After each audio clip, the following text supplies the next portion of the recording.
अध्याय 921 संघर्ष 5। देवी का आशीर्वाद। एलेना का मन पवित्रता और पवित्रता की अवधारणाओं से जुड़ा हुआ वास्तव में बीस्ट सम्राट स्टार पर आए सर्वनाश के भीतर एक सुरक्षित क्षेत्र बनाने की क्षमता रखता था। जैसे ही वह सेना पर हावी हुए अचानक पागलपन को शांत करने लगी, एक आकृति उसके बगल में उतरी। उसकी सुनहरी आंखें ठंडी और चुभने वाली थीं। हिल पर स्थिति बेहद गंभीर हो गई है। भाग्य बादलों की दूषित बारिश से दुनिया की पशु आबादी पागल हो गई है और भाग्य बादल स्वयं नष्ट होने लगे हैं। यदि हम स्थिति को बदलना चाहते हैं तो हमें तुरंत कार्रवाई करनी चाहिए। यह व्यक्ति हेड्रिक, ड्रेकोनिक युद्ध देवता, गोल्डन ड्रैगन शाही परिवार का दूसरा राजकुमार था। युद्ध में आने से पहले उसके पिता ने उससे कहा था कि वह स्पष्ट रूप से वाल्किरी पर भरोसा करे जो संभवतः उसकी सहायता के लिए आएगा। इस प्रकार उसने कोई भी जानकारी छिपाई नहीं और उसकी छोटी ताकत के बावजूद उसने उसके साथ एक समान व्यवहार किया। फादर एम्परर के सुझाव के अलावा मुझे अभी भी इस महिला से दोस्ती करनी चाहिए। मौजूदा स्थिति में उनकी शक्ति एक अविश्वसनीय संपत्ति होगी, उसने सोचा जब उसने गोल्डन ड्रैगन सैनिकों को अपनी मानसिक स्थिति वापस लौटते हुए देखा। जानकारी सुनते सुनते एलेना की अभिव्यक्ति हर गुजरते सेकंड के साथ गंभीर होती गई। हेड्रिक के अनुसार ब्लैक ड्रैगन कबीले का पिछला टेलीपोर्टेशन उन्हें सीधे इनर एस्टेट में ले गया था जहां महल स्थित था। यह स्पष्ट था कि वे घेराबंदी शुरू करने के अवसर के रूप में अराजकता का उपयोग करने जा रहे थे। और यह वे अकेले नहीं थे। गोल्डन ड्रैगन कबीले ने धीरे धीरे एक एक करके उनकी देखभाल करने की योजना के साथ जो सभी शत्रुतापूर्ण ताकतें इकट्ठी की, वे एकजुट हो गईं, जिससे उनकी संख्या बहुत कम हो गई और वे अभिभूत हो गए। दुनिया अपनी सतह पर हो रहे व्यापक पैमाने के विनाश से हिल रही थी। गोल्डन ड्रैगन सम्राट को इसे स्थिर रखने के लिए अपना अत्यधिक ध्यान केंद्रित करना पड़ा क्योंकि मजबूत और मजबूत प्राणियों ने लड़ना शुरू कर दिया। यह बिल्कुल निराशाजनक परिदृश्य था जो कहीं से भी सामने नहीं आया। नहीं, यह पूरी तरह से निराशाजनक परिदृश्य था जो हजारों वर्षों की योजना का परिणाम था। फेट क्लाउड्स क्षरण ब्लैक ड्रैगन कबीले की साजिश के कारण हुआ था, लेकिन पिछले कुछ सेकंड में बारिश बदल गई है। एलेना ने मन ही मन सोचा। वर्तमान बारिश, उस बारिश का रंग वह काला सोना नहीं था जो मूल रूप से था। वर्तमान में वह काला रंग और अधिक धुंधले भूरे रंग में बदल गया है। हालांकि यह रंग परिवर्तन इतना महत्वपूर्ण नहीं था कि दूसरों के लिए इसका कोई मतलब हो, एलेना अलग थी। आखिरकार उसने भाग्य को पढ़ने की प्राकृतिक क्षमता वाली एक महिला के साथ कंधे से कंधा मिलाकर लड़ने में कई साल बिताए, लगभग हर दिन के हर घंटे एक साथ रहती थी। वह कभी भी इसे स्वयं समझने में सक्षम नहीं थी, लेकिन अगर यह सिर्फ रंग होते। रोज ने उसे बारिश को पढ़ने की अनुमति देने के लिए बहुत कुछ कहा था। स्थिति अभी भी निराशाजनक नहीं है, उसने हेड्रिक से कहा। उसकी आवाज गंभीर थी। हेड्रिक ने तुरंत अपना ध्यान उसकी ओर लगाया। वह किसी ऐसे व्यक्ति द्वारा पेश किए गए समाधान को सुनने के लिए तैयार था जिस पर उसके पिता ने इस तरह की सहमति पर भरोसा किया था। हालांकि जब एलेना ने अपना मुंह खोला, हमें आम लोगों को बचाना होगा, हेड्रिक ने तुरंत भौहें चढ़ा दी। क्या आपको लगता है कि यह एक खेल है? वह गुर्राया। एलेना ने अपना सिर हिलाया। उसे उसकी गलतफहमी का स्पष्ट एहसास हुआ। मैं न्याय का समर्थक हूं, लेकिन मैं हीरो कॉम्प्लेक्स वाला मूर्ख नहीं हूं। इस बार जीत हासिल करने के लिए हमारा सबसे अच्छा मौका आम लोगों को बचाना है। इससे पहले कि हेड्रिक दोबारा बीच में आता, एलेना ने उस पर तेज नजर डाली, जिससे उसे उसके शब्दों की गंभीरता का एहसास हुआ। भाग्य के बादलों ने अनकही सहस्राब्दियों तक गोल्डन ड्रैगन कबीले की रक्षा की है। यह केवल भौतिक सुरक्षा का मामला नहीं है, बल्कि ईथर पहलू भी है। गोल्डन ड्रैगन कबीले के भाग्य की हमेशा रक्षा की गई है, और जब तक वह भाग्य सुरक्षित रहेगा, गोल्डन ड्रैगन कबीले का पतन नहीं होगा, चाहे उसका भाग्य कितना भी दुखद क्यों न लगे। हेड्रिक की आंखें चौड़ी हो गईं क्योंकि उसे आखिरकार उसकी बात समझ में आ गई। अगर भाग्य के बादलों को बहाल किया जा सकता है। वह बुदबुदाया। एलेना ने निष्कर्ष निकाला, जिस तरह भाग्य के बादलों को नष्ट करने के लिए आम लोगों की बलि दी गई, उसी तरह उन्हें सुधारने के लिए भी उन्हें बचाया जा सकता है। हेड्रिक ने रियायत में सिर हिलाया।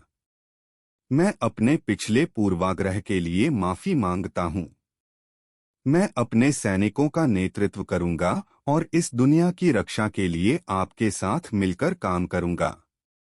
एलेना ने भी सिर हिलाया।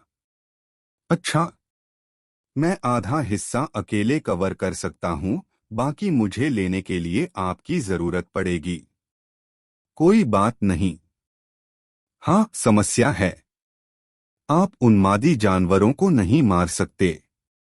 आपको उन्हें तब तक रोकना और दबाना होगा जब तक मैं आकर उनकी आत्माओं को शुद्ध नहीं कर देता। हेड्रिक ने परेशानी भरी स्थिति पर नाराजगी व्यक्त की, लेकिन शिकायत नहीं की। उसे वह करने की जरूरत थी जो करने की जरूरत थी। जैसे ही उसने एलेना की आकृति को दूर से धुंधला होते देखा, उसके चेहरे पर घोर दृढ़ संकल्प का भाव देखा, उसने महल में अपने परिवार के बारे में सोचा। मजबूत पकड़, उसने प्रार्थना में सोचा। उसकी आंखें बर्फीली थीं, लेकिन वे प्रतिशोध की ज्वाला से जल रही थीं। मैं इन दुष्टों को हमारी दुनिया पर कब्जा नहीं करने दूंगा। लड़का, क्या तुम्हारे पास बस इतना ही है? आर्थर का उन्मत्त उद्घोष अंतरिक्ष के शून्य में गूंज उठा। उसका खूनी मन गर्जना और उग्र हो गया, जिससे बड़े पैमाने पर अपरिहार्य लहरें पैदा हुईं जिन्होंने डेमियन को हर दिशा से फंसा लिया। टीच आर्थर के हमलों से बचते हुए और घेरे से भागने का प्रयास करते समय डेमियन ने झुंझलाहट में अपनी जीभ चटकाई। टेलीपोर्ट न कर पाना बहुत कष्टप्रद है।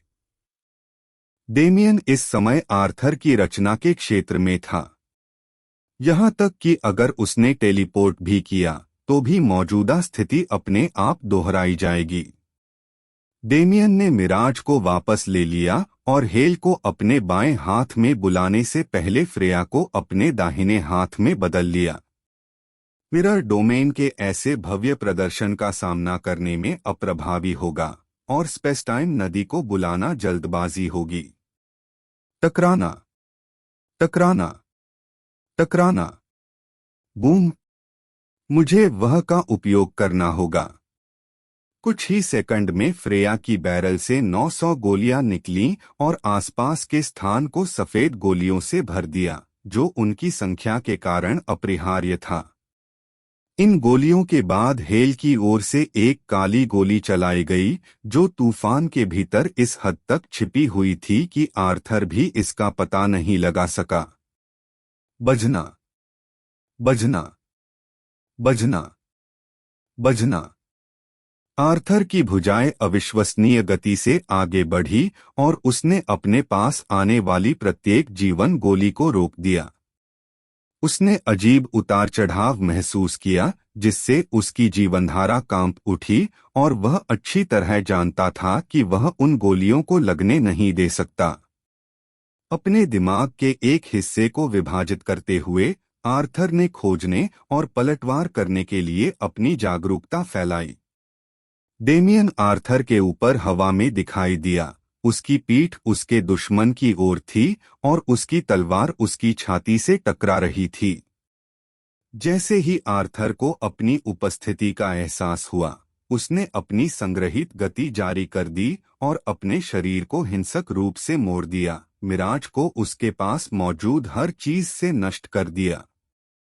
शून्य तलवार कला 7वें रूप।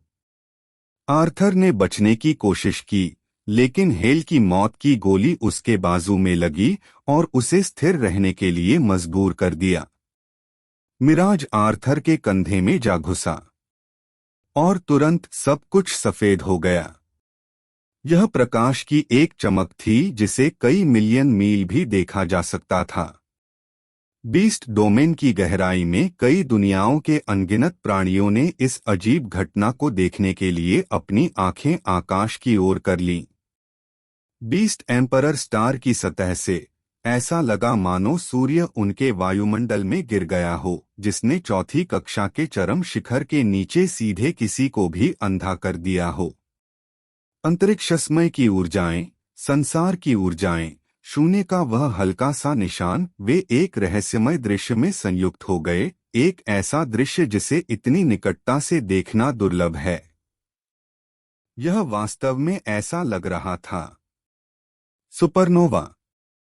अध्याय 922 संघर्ष 6। सुपरनोवा।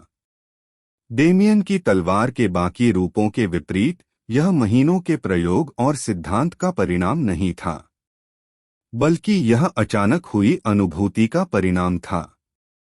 यहाँ तक कि डेमियन को भी ठीक से समझ नहीं आया कि यह क्या है, वह केवल इतना जानता था कि वह इसका उपयोग कर सकता है।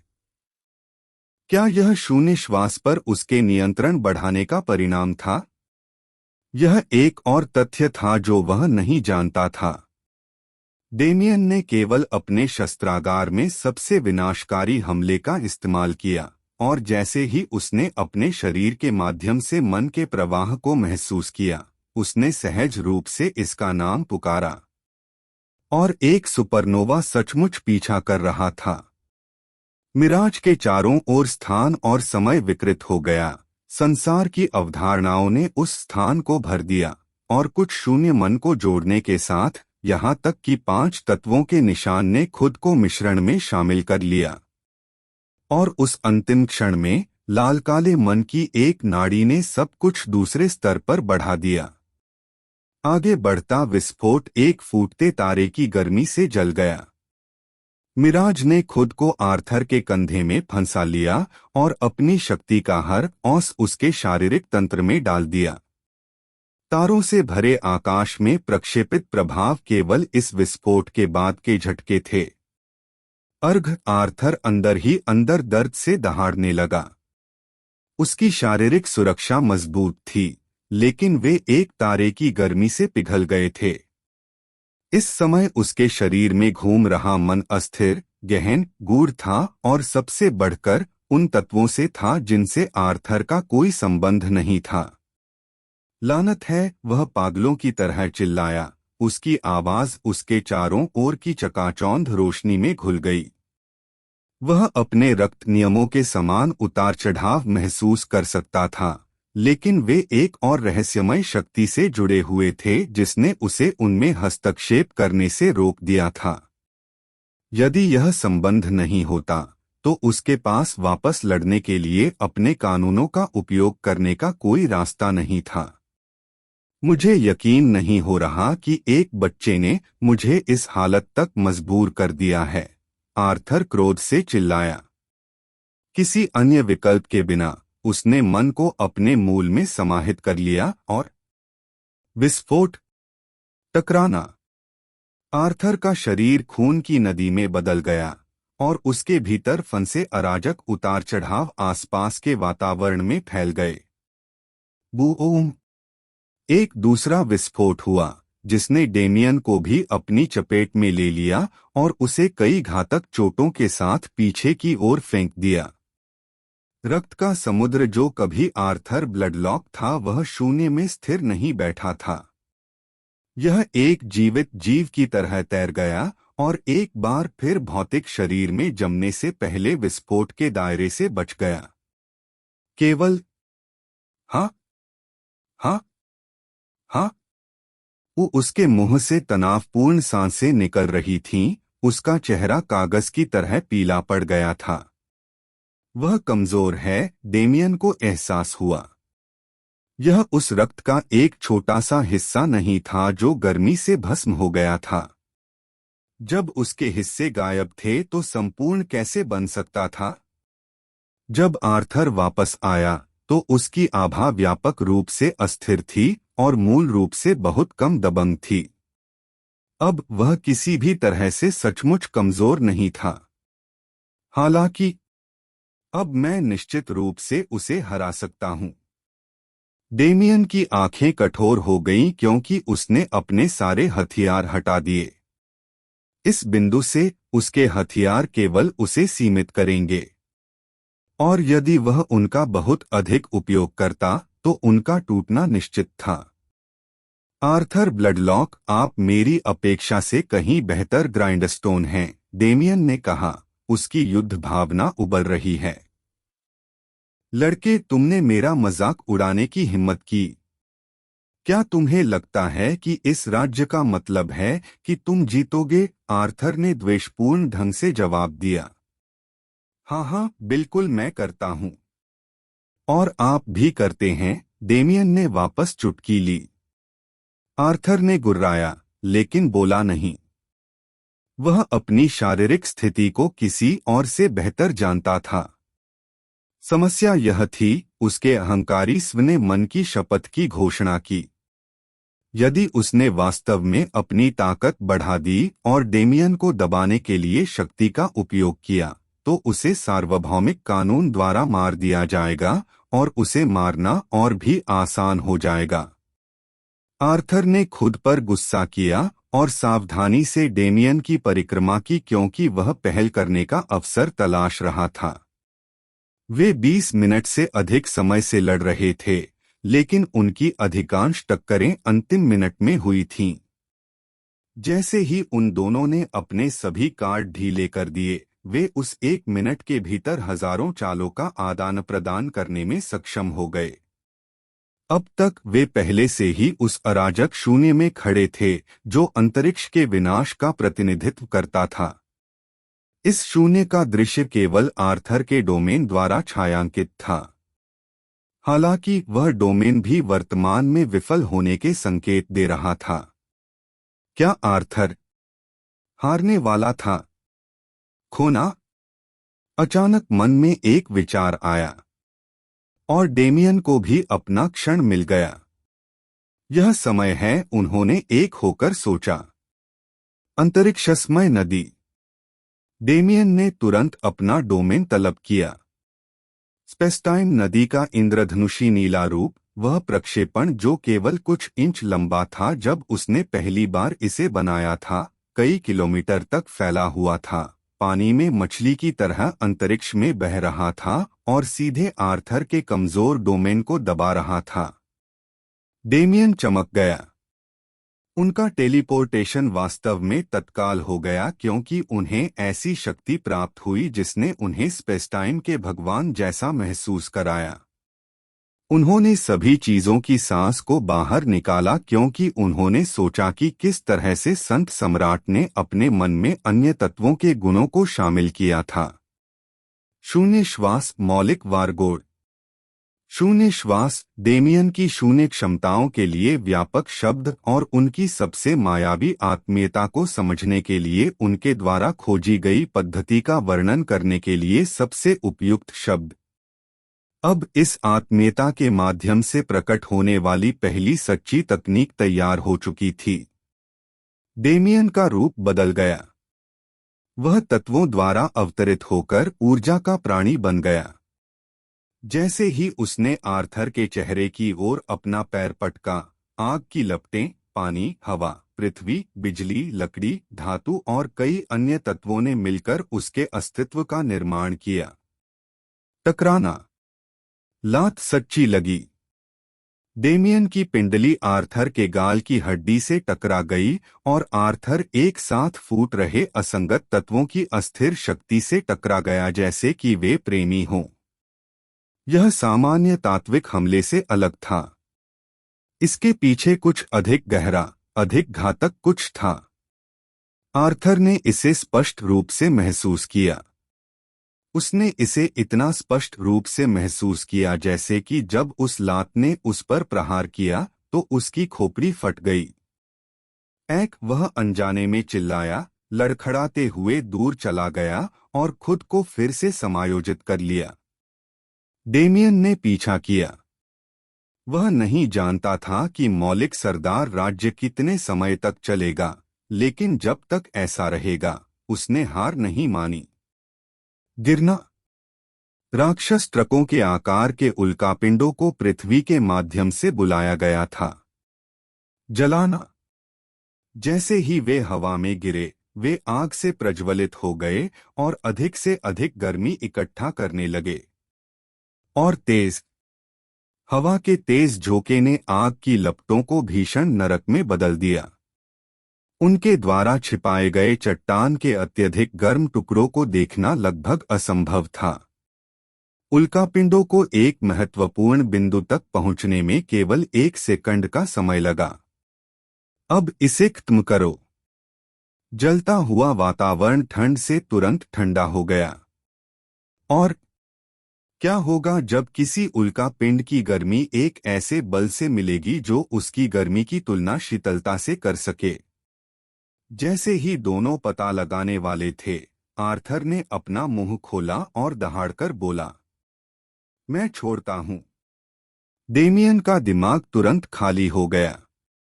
यह सुनिश्चित करने के लिए कि उसके कान काम कर रहे हैं, उसे लगभग काल्पनिक चौथी दीवार को तोड़ने की आवश्यकता महसूस हुई।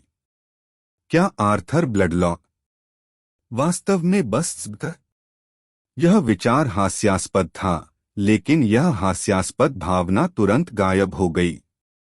जैसे ही आर्थर ने अपनी वापसी की घोषणा की, उसकी आभा अपनी सीमा से बाहर निकल गई। मन शपथ की शर्तें। जब तक मैच चल रहा था तब तक खुद को डेमियन के स्तर पर बनाए रखना था। अगर वह मैच छोड़ दे तो क्या वह प्रतिबंध खत्म नहीं हो जाएगा? आर्थर मुस्कुराया और अपना हाथ आगे की ओर पटक दिया। मर जाओ, दयनीय चींटी। और तभी डेमियन ने अंततः इसे अपने शरीर के साथ महसूस किया। सर्वोच्च की सच्ची शक्ति यही है। अध्याय 923 संघर्ष 7। एलेना प्रकाश की गति से आगे बढ़ी। यह कोई अतिशयोक्ति नहीं थी। वह वास्तव में सबसे तेज गति से आगे बढ़ी जिसकी प्रकाश नियमों की उसकी वर्तमान समझ उसे ले जा सकती थी, और उस गति के साथ उसने बीस्ट एम्परर स्टार की अंतिम परिक्रमा की, जिससे वह हर किसी की मदद कर सकती थी। यह काम नहीं करेगा, उसने मन ही मन सोचा। वर्तमान योजना, जिसे उसने सुझाया था, ने उसे एक केंद्रीय बिंदु के रूप में उपयोग किया।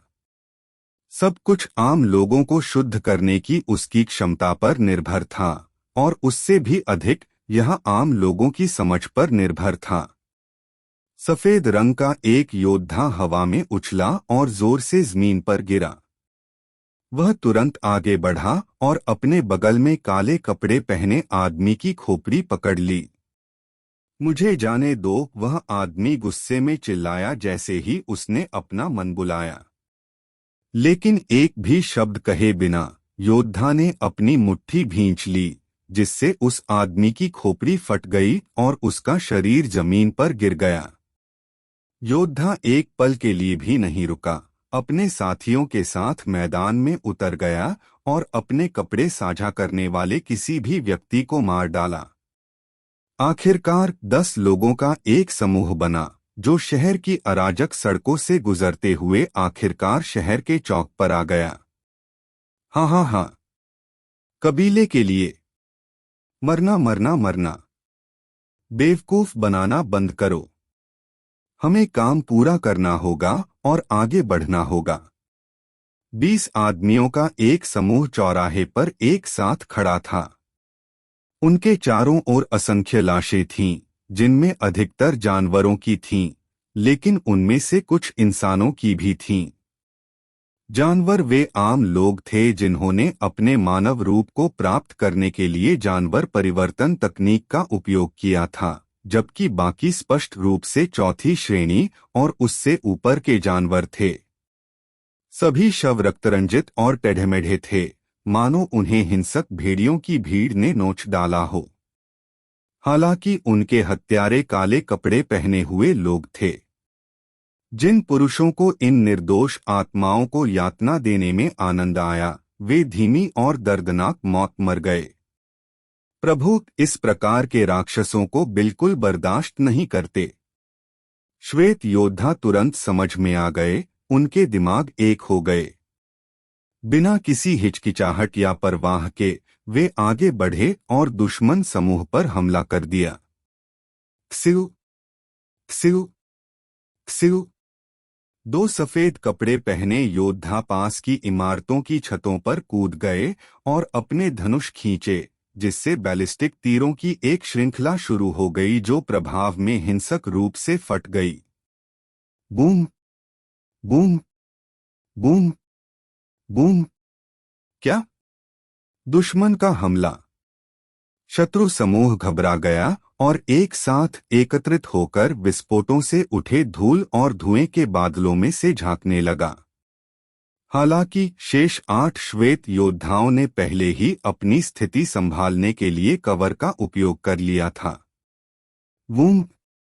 एक चमकता हुआ सफेद गठन चक्र प्रकट हुआ और उसने 20 आदमियों सहित पूरे प्लाजा को ढक लिया। 8 तलवारें एक साथ जमीन पर गिरीं। उन्होंने धरती में कई इंच गहराई तक खुदाई की, प्रत्येक इंच के कारण संरचना और भी अधिक तीव्रता से प्रवाहित होने लगी। भाड़ में जाओ! तुम क्या कर रहे हो? हमला! काले कपड़े पहने एक आदमी दहाड़ने लगा। बाकी लोग तुरंत अपनी स्तब्धता से बाहर आ गए। दुश्मन बड़े पैमाने पर विनाशकारी हमला कर रहा था, लेकिन वे इस प्रक्रिया में अक्षम थे। तुरंत 20 लोग दो-दो के समूहों में विभाजित हो गए और श्वेत योद्धाओं पर धावा बोल दिया। एक सायु, एक सायु, एक सायु। टकराना, टकराना, टकराना। वूओम! मुट्ठियां, तलवारें, खंजर और यहां तक कि भयानक काले मैना से भरी बंदूकों ने स्थिर सैनिकों पर बमबारी की। हवा में मलबे के बादल भर गए। विस्फोट और भी भयंकर हो गए क्योंकि दोनों तीरंदाज अपने दुश्मनों के खिलाफ लड़ रहे थे। हाँ हाँ हाँ, ये बेवकूफ कौन हैं? उनकी हिम्मत कैसे हुई खुद को बेनकाब करने की? एक आदमी ने एक सफेद बख्तरबंद सैनिक की गर्दन में अपनी तलवार घुसाते हुए कहा। बस अब मर जाओ। दीहा! उसे अचानक यह एहसास हुआ कि उसकी तलवार कुछ भी नहीं लगी। उसके शब्द लड़खड़ा गए। शकीलता से उस आदमी ने अपनी निगाहें ऊपर उठाईं, तभी उसकी नजर आग के 2 नीले धब्बों पर पड़ी जो शून्यता के भीतर मंडरा रहे थे। जी भूत! वे भूत हैं! वह आदमी चिल्लाया, उम्मीद कर रहा था कि उसके साथी सुनेंगे और उचित जवाबी उपाय करेंगे। हालांकि कोई प्रतिक्रिया नहीं हुई। उस आदमी ने भ्रम की आवाज निकाली क्योंकि उसे एहसास हुआ कि वह अब अपने सहकर्मियों के करीब नहीं है। वह इस धुंधले जंगल में कब पहुंचा? यह काफी सुंदर था। यह काफी था। मैं शपथ ले सकता था कि मैं कुछ महत्वपूर्ण काम कर रहा था। शिंग! एक सिर हवा में उड़ गया। उसकी गर्दन पर कटा हुआ हिस्सा साफ और कुरकुरा था। दृश्यावली गायब हो गई। उन सफेद कपड़े पहने योद्धाओं के भावशून्य कदमों की आवाज ही मैदान में बची एकमात्र ध्वनि थी। डिंग! यह देखकर कि सभी शत्रु समाप्त हो गए, योद्धाओं में से एक ने एक निश्चित आवृत्ति पर अपने मन को प्रतिध्वनित किया। झपट्टा मारना। प्रतिक्रिया तुरंत थी। एलेना एक झटके में प्रकट हुई और उसने आसपास के विनाश पर अपनी निगाहें गड़ा दीं। कोई जीवित बचा? उसने पूछा। वल्लाह सोल्स ने बोलने की मुद्रा में अपनी गतियों का उपयोग करते हुए सिर हिलाया। हालांकि वे जो कर रहे थे उसका कोई तुक या कारण नहीं था। समझ गया। यदि उनमें से बहुत सारे हैं तो राहत तुरंत दी जानी चाहिए।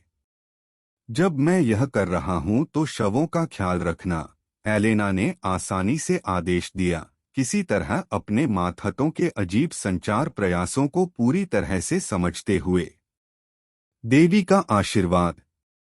हर बार क्षमता सक्रिय करने पर प्रार्थना करना थका देने वाला था, लेकिन वास्तव में उसके पास कोई अन्य विकल्प नहीं था। एलेना ने अपने हाथ एक साथ रखे और अपने मन को शहर को कवर करने दिया। वल्लाह सोल्स के अनुसार इस शहर में अभी भी कई जीवित बचे थे, जिनमें से अधिकांश दुनिया की छोटी गैर जानवर आबादी का हिस्सा थे। हालांकि वे बारिश के कारण पागल नहीं हुए थे, वे घातक बीमारी और दर्द से पीड़ित थे क्योंकि उनके शरीर बलपूर्वक जानवरों में बदल गए थे। सौभाग्य से, चूंकि उत्परिवर्तन जानवर के उन्माद के समान स्रोत से हुआ था, देवी का आशीर्वाद अभी भी प्रभावों को वापस लाने में सक्षम होगा। एलेना ने अपने नीचे लाशों को देखकर आह भरी। जो बच गए उनके विपरीत, उन्हें शुद्ध किया जा सकता था, लेकिन उन्हें बचाया नहीं जा सका। उन्हें घमंडी जानवरों के रूप में नहीं, बल्कि राक्षसों के रूप में मरने के लिए मजबूर किया गया। मुझे आगे बढ़ने की जरूरत है। एलेना की आंखें थकान से लगभग आधी अधूरी थीं, लेकिन वह रुक नहीं सकी। अगर वह रुक गई तो सारा प्लान चौपट हो जाएगा, और अगर वह रुक गई तो स्थिति का बोझ उस पर टैंक राउंड की तरह पड़ेगा। वे इस तरह जारी नहीं रख सके।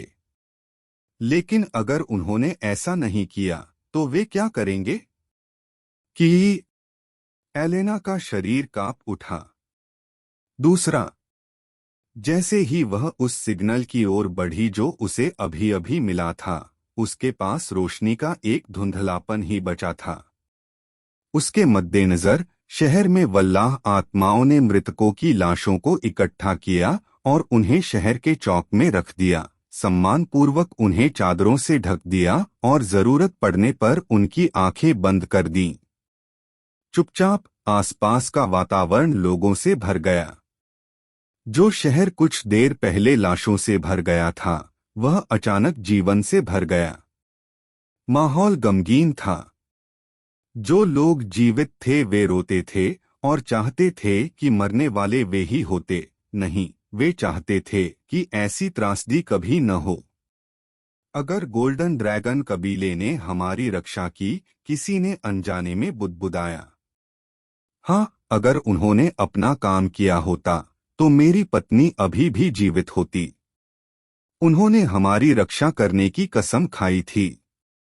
जब हमें उनकी सबसे ज्यादा जरूरत थी तो वे हमें कैसे छोड़ सकते थे? हर गुजरते पल के साथ भावना बढ़ती गई। लोगों को दोष देने के लिए किसी की जरूरत थी, और क्या निकटतम लक्ष्य उनका अपना शासक नहीं था? हालांकि त्रासदी का कारण बनने वाले बाहरी लोग थे, लेकिन वे ठोस नहीं थे। वातावरण में क्रोध और घृणा का बादल छा गया। जो भीड़ अपने दुहक का सामना नहीं कर सकी, वह अपने दिलों में खालीपन को भरने के लिए क्रोध और रोष में बदल गई। हालांकि क्या वे भूल गए कि वे अकेले नहीं थे? टकराना। एक तलवार जमीन में धंस गई। एक सफेद कपड़े पहने सिपाही ने बढ़ती भीड़ को देखा। उसकी आंखें उदासीन और खोखली थीं। वे आंखें भयानक थीं। भीड़ तुरंत सदमे और डर से पीछे हट गई। पाक! एक चट्टान सिपाही के कवच पर लगी। इसके पीछे बिल्कुल भी कोई ताकत नहीं थी, लेकिन यह स्पष्ट उकसावे की कार्रवाई थी। क्या आप हम पर भी अत्याचार करने जा रहे हैं? एक लड़का अपने हाथ में दूसरी चट्टान पकड़कर चिल्लाया। उसके घुटने कांप रहे थे, उसकी आंखों से आंसू बह रहे थे, लेकिन वह दृढ़ निश्चय के साथ उन खोखली नीली लपटों को देखता रहा। बजना, बजना, बजना। वल्लाह सोल के कवच के टुकड़े एक दूसरे से टकरा रहे थे क्योंकि वह धीरे धीरे लड़के की ओर बढ़ रहा था। बच्चे को कोई मदद न देते हुए भीड़ अलग हो गई। वे कैसे कर सकते थे? आखिरकार वे भी नश्वर थे। जैसे जैसे वल्लाह सोल करीब आता गया, लड़के का सिर और ऊपर की ओर झुकता गया। उसने अपनी आंखें बाद वाले के हाथ में मौजूद विशाल तलवार से दूर रखने की पूरी कोशिश की और उसने डर के बावजूद अपनी आंखें खुली रखने की भी पूरी कोशिश की। इससे पहले कि वह कुछ समझ पाता कि क्या हो रहा है, एक हाथ अचानक बाहर आ गया। उसने अपने अंतिम क्षणों को स्वीकार करते हुए अपनी आंखें बंद कर ली जब तक उसे अपने सिर के शीर्ष पर एक कोमल स्पर्श महसूस हुआ। वे नीली लपटें जो विपत्ति के सामने इतनी उदासीनता से टिमटिमाती थीं।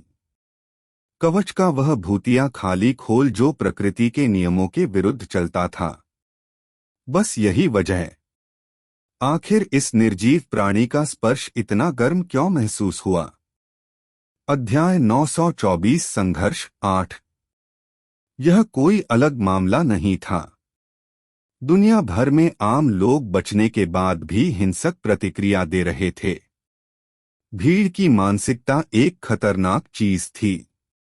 दूसरे व्यक्ति ने गुस्सा निकालने के लिए एक जगह का सुझाव दिया। उनके आसपास के सभी लोगों के लिए अपने संघर्ष से निपटने के लिए वही तरीका अपनाना मुश्किल नहीं था। आखिरकार यह वास्तविकता का सामना करने से कहीं अधिक आसान था। परंतु वर्तमान परिस्थिति में परिस्थिति को स्वीकार करने से इनकार करना बिल्कुल अव्यवहारिक एवं मूर्खतापूर्ण था। जब दुनिया आपके चारों ओर जल रही थी तो उंगली उठाने का क्या मतलब था? दुर्भाग्य से इस समय लोगों का दिमाग तर्कसंगत स्थान पर नहीं था और इससे भी अधिक दुर्भाग्य से हर कोई एलेना की तरह धैर्यवान और क्षमाशील नहीं था। आप इतने लेट क्यों हैं? आपको हमें पहले ही बचाना चाहिए था। यदि यह आपके लिए नहीं होता तो इनमें से कुछ भी नहीं होता। मुझे आशा है कि गोल्डन ड्रैगन कबीला खत्म हो जाएगा। बूम! जो आदमी आखिरी बार बोला था वह तुरंत मांस के पेस्ट के टुकड़ों में फट गया। उसके आसपास के लोग कांप उठे और डर के मारे हमलावर से पीछे हट गए। सुनहरी आंखों वाले आदमी ने उन पर बर्फीली नजर डाली। आप कह सकते हैं कि जो कुछ भी आपको जीवित रहने में मदद करता है, हालांकि जो कोई भी मेरे गोल्डन ड्रैगन कबीले पर दुर्भाग्य की कामना करेगा वह मर जाएगा। हेड्रिक ने दहाड़ते हुए यह सुनिश्चित किया कि आसपास का कोई भी व्यक्ति उसे सुन सके। उसने मोटे तौर पर सांस छोड़ी, अपनी सांस रोकी और अपने हथियार को जमा कर लिया। उसने धीरे धीरे दुनिया भर से अपने कान में प्रवेश करने वाली सूचनाओं की निरंतर धारा को ग्रहण किया। हर गुजरते पल के साथ स्थिति और भी बदतर होती गई। बात इस हद तक पहुंच गई कि स्थिति कितनी खराब थी यह सुनकर भी वह और उसके साथ काम करने वाले सभी लोग पहले से ही नाराज हो गए। एलेना की रणनीति निश्चित रूप से भाग्य के बादलों को ठीक करने में मदद कर रही थी, लेकिन आम जनता की तर्कहीनता उनके प्रयासों का लगभग 1:01 से मुकाबला कर रही थी। वह इसे बर्दाश्त नहीं कर सका। नहीं, वे इसे बर्दाश्त नहीं कर सके। उसने पहले से ही लोगों को बचाने के लिए अपनी सेना का नेतृत्व किया था। उसने उन्मादी जानवरों को मारने के बजाय उन्हें वश में करने के लिए अथक प्रयास किया था। उसने स्थिति में जितना संभव हो सके उतना स्वीकार किया था, फिर भी वे अभी भी वह ऐसा नहीं कर सका। वह शांत नहीं बैठ सकता था और उन्हें गोल्डन ड्रैगन कबीले के अधिकार को कमजोर करने की अनुमति नहीं दे सकता था। वह उनकी नकारात्मकता को अपने सैनिकों के प्रदर्शन को प्रभावित करने की अनुमति नहीं दे सकता था। वह उनकी कमजोरी को उनके आसपास के लोगों को संक्रमित करने की अनुमति नहीं दे सकता था। यह मूर्खतापूर्ण था, बेतुका, बिल्कुल दयनीय। टकराना। उसने अपना पैर जमीन पर पटक दिया और अपना सारा मन अपनी आवाज में डाल दिया, जिससे उसका क्रोध उसकी शक्ति को बढ़ाने लगा। तुम्हारी हिम्मत कैसे हुई? आधी दुनिया में शब्दों की धूम मच गई।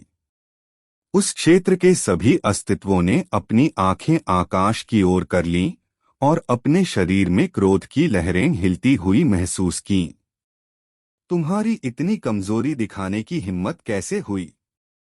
इस दुनिया में न केवल गोल्डन ड्रैगन कबीला रहता है, बल्कि आप सभी भी रहते हैं। अपनी दुनिया को विनाश से बचाने में मदद करने का कोई तरीका खोजने के बजाय आप केवल उन लोगों को दोषी ठहराते हैं जो आपको त्रासदी से बचाने की कोशिश कर रहे हैं। बिल्कुल दयनीय।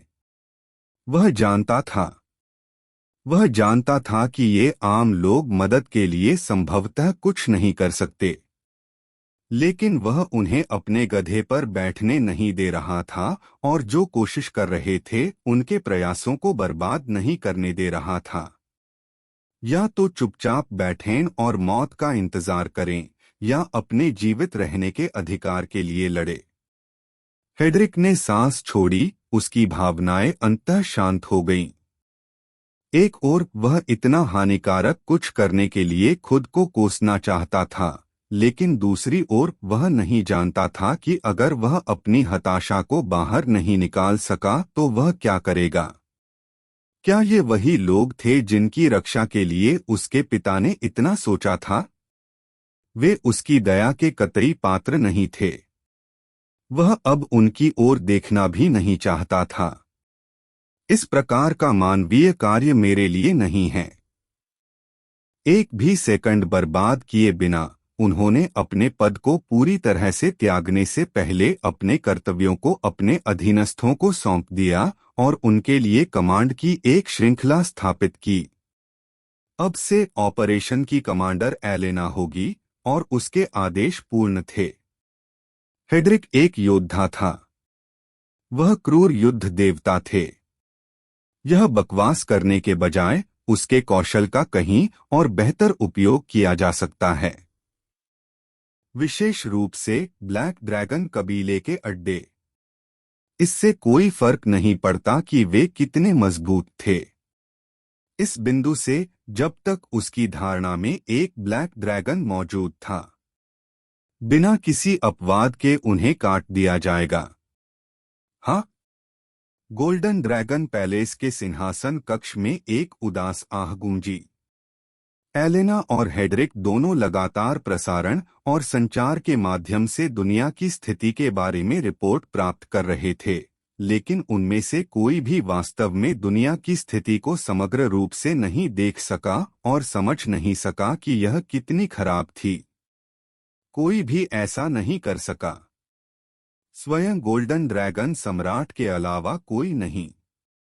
क्या यह वास्तव में भविष्यवाणी के अनुसार समाप्त होगा?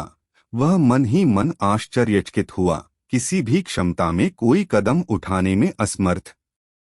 उनकी व्यक्तिगत भावनाएं तब अप्रासंगिक हो गईं जब उन पर अमल करने से उनकी खुद की मृत्यु हो जाती और समग्र रूप से ब्रह्मांड के भाग्य पर असर पड़ता। उनके प्रयास उपद्रव को शांत करने के लिए पर्याप्त नहीं हैं। 10 मिनट से भी कम समय में स्थिति हमारे नियंत्रण से बाहर हो जाएगी। ब्लैक ड्रैगन कबीले की योजना धीरे धीरे पैमाने और तीव्रता में बढ़ रही थी। सबसे पहले उन्होंने जानवरों को दंगा करने दिया, लेकिन जल्द ही उन्होंने बेतहाशा कत्लेआम भी शुरू कर दिया। इसके साथ ही महल पर घेराबंदी शुरू होने वाली थी। सेना ने अपनी तैयारी पूरी कर ली थी और पहले से ही इनर एस्टेट के माध्यम से मार्च कर रही थी, और जिसने भी लड़ने की हिम्मत की उसे मार डाला। और अंत में, जैसे कि अकेले लोगों को निशाना बनाना पर्याप्त नहीं था, ब्लैक ड्रैगन्स ने दुनिया को ही निशाना बना लिया। या यूं कहें कि वे जो ताकतें अपने साथ लाए थे, वे दुनिया को अपने अपने क्षेत्रों में बांट रहे थे और अत्याचारियों के रूप में शासन करने के पागलपन का इस्तेमाल कर रहे थे। कुछ ऐसे भी थे जो वर्ल्ड कोर को निशाना बनाते दिख रहे थे। एलेना की वल्लाह आत्माएं आधी दुनिया में फैली हुई थीं और गोल्डन ड्रैगन सेना दूसरी दुनिया को कवर कर रही थी। दोनों पक्ष पहले ही इन तथाकथित क्षेत्रीय प्रभुओं के संपर्क में आ चुके थे और उनके साथ युद्ध में लगे हुए थे। लेकिन इन शासकों की ताकत कम से कम 399 के स्तर पर थी, जिनमें से कुछ वास्तविक चरम शिखर स्वामी थे। हेड्रिक सीधे ब्लैक ड्रैगन कबीले के पीछे चला गया है। मिस एलेना अभी भी लोगों के लिए लड़ रही है, लेकिन उसकी ताकत अभी भी पर्याप्त नहीं है। लड़के, क्या तुम आखिरी बची हुई उम्मीद हो? सम्राट ने आकाश की ओर देखा, अपनी दृष्टि से वातावरण को भेदा और अंतरिक्ष की गहराइयों में हो रहे युद्ध को देखा। मुझे सच में उम्मीद है कि आप इस दुनिया से आगे निकल सकते हैं और इसे बचा सकते हैं। यदि नहीं, मुझे आशा है कि आप कम से कम मेरी बेटी की रक्षा और देखभाल कर सकते हैं। 10 मिनट, क्या इतने समय में कुछ किया जा सकता है? इतने व्यापक हमले के बाद भी दुनिया के टिके रहने का एकमात्र कारण यह था कि दुश्मनों को भी अपनी योजनाओं को ठीक से क्रियान्वित करने के लिए समय की आवश्यकता थी। सम्राट ने एक बार फिर आहें भरते हुए पाया। उस दिन बहुत पहले ड्रैगन के 2 अलग अलग कुलों को 2 भविष्यवाणियां दी गई थीं। सबसे पहले दास्ता के दुखद भाग्य के बारे में बताया गया और दूसरा अधिक मायावी था। इसने महिमा या विनाश के बारे में कोई महान कहानियां नहीं बताईं, केवल एक अवसर के बारे में बताया जो स्वयं उपस्थित हो सकता है। हालांकि उन सभी के बीच एक प्रश्न बना रहा जिन्होंने दोनों में से किसी भी भविष्यवाणी को सुना। गोल्डन स्टार क्या था और वह कौन था जो इसे वश में कर सकता था? अध्याय 925 संघर्ष 9। वहीं बीस्ट एम्परर स्टार से कई लाख किलोमीटर दूर अंतरिक्ष की गहराइयों में डेमियन और आर्थर की लड़ाई ने एक नया मोड़ ले लिया। उनकी गतिशीलता में बदलाव उनके आसपास की जगह पर प्रतिबिंबित हुआ। विशाल स्पेस्टाइम नदी खूनी हवा से घिरी हुई थी क्योंकि आर्थर ने अंततः अपनी असली शक्ति का प्रदर्शन किया। मन शपथ के प्रभाव से अब बंधा हुआ नहीं, वह इस युवा प्रतिभा को जीवित रहने की अनुमति कैसे दे सकता है? भले ही रिवस की मौत को तस्वीर से हटा दिया जाए, डेमियन को अभी भी मरना था। आखिरकार अगर उसे बढ़ने दिया गया तो वह निश्चित रूप से रक्त असुर पवित्र भूमि के लिए खतरा पैदा करेगा। मर जाओ लड़के, वह अपने मन को आगे बढ़ाते हुए दहाड़ उठा। उसका दुश्मन वास्तव में सिर्फ एक बच्चा था जिसकी तुलना अब उससे नहीं की जा सकती थी, लेकिन वह अब लापरवाह नहीं होने वाला था। एक ही पल में, 1 सेकंड के एक अंश के भीतर, उन्होंने अपनी कानून अवधारणाओं को इकट्ठा किया और एक सच्ची तकनीक बनाई। असुरन डेथ नीडल्स, उसने अपने मन को लेने के लिए एक रूप देते हुए पुकारा। हवा में 3 लंबी लाल रंग की अनंत ब्लेड जैसी सुइयां बनी, मूक और घातक। ब्लड असुर होली लैंड की तकनीकें स्वाभाविक रूप से रक्त को अपने मुख्य तत्व के रूप में इस्तेमाल करती थीं, लेकिन ब्रह्मांड के नियमों में रक्त कभी भी एक सच्चा तत्व नहीं था, बल्कि यह पानी का एक रूप था जिसमें धातु, जीवन, मृत्यु और यहाँ तक कि थोड़ा सा अग्नि तत्व भी मिला हुआ था। यह रक्त समानता कबीले के बाहर के लोगों की रक्त समानता से भिन्न थी। नहीं, यह कहीं अधिक उन्नत था। और अब शून्य में खड़े होकर डेमियन को एहसास हुआ कि उसके पास अपने शरीर के साथ उन तकनीकों का अनुभव करने के अलावा कोई विकल्प नहीं था। शिंग शिंग शिंग। ध्वनि वसंत की हवा की तरह तेज और शांत थी। दर्द तो उसके सुनने से पहले ही आ गया। 3 सुइयां, प्रत्येक कम से कम 1 मीटर लंबी, डेमियन के शरीर में घुस गईं और भयानक तरीके से उसके आगे और पीछे से बाहर निकल गईं। एक दिल के माध्यम से, एक सिर के माध्यम से, एक उसकी छाती के केंद्र से होकर अनंत मैट्रिक्स का केंद्रीय बिंदु। आर्थर ने अपने पिछले टकरावों में डेमियन के सबसे घातक बिंदुओं को पूरी तरह से इंगित किया और उसने उसके खिलाफ इन कमजोरियों का उपयोग करने में समय बर्बाद नहीं किया। इस क्षण का वर्णन कैसे किया जा सकता है? डेमियन को हमेशा विश्वास था कि वह सर्वोच्च की बोधगम्य क्षमता के शिखर पर पहुंच गया है, लेकिन जब उसे अपने अंदर से शक्ति का प्रवाह महसूस हुआ तो उसके पास शब्द नहीं थे। ग्लग। डेमियन ने मुंह में खून की उल्टी की, जो आंतरिक अंगों के अवशेषों से भरा हुआ था। उसके शरीर के भीतर कई ताकतें मिलकर उसे तोड़ने के लिए भड़क रही थीं। उसका खून चूसा जा रहा था, अलग अलग हिस्सों में बांटा जा रहा था और चोरी किया जा रहा था। उसके अंगों की जीवन शक्ति खत्म हो रही थी और हमलावर मन के दबाव के नीचे कुचला जा रहा था। धातु के छोटे छोटे, लगभग आणविक टुकड़े उसके अंदर से निकल गए और उसके अंदर विविध तरल पदार्थों की एक बोरी से ज्यादा कुछ नहीं बचा। उसके शरीर के हर छिद्र से और लगभग हर एक छिद्र से खून बह रहा था।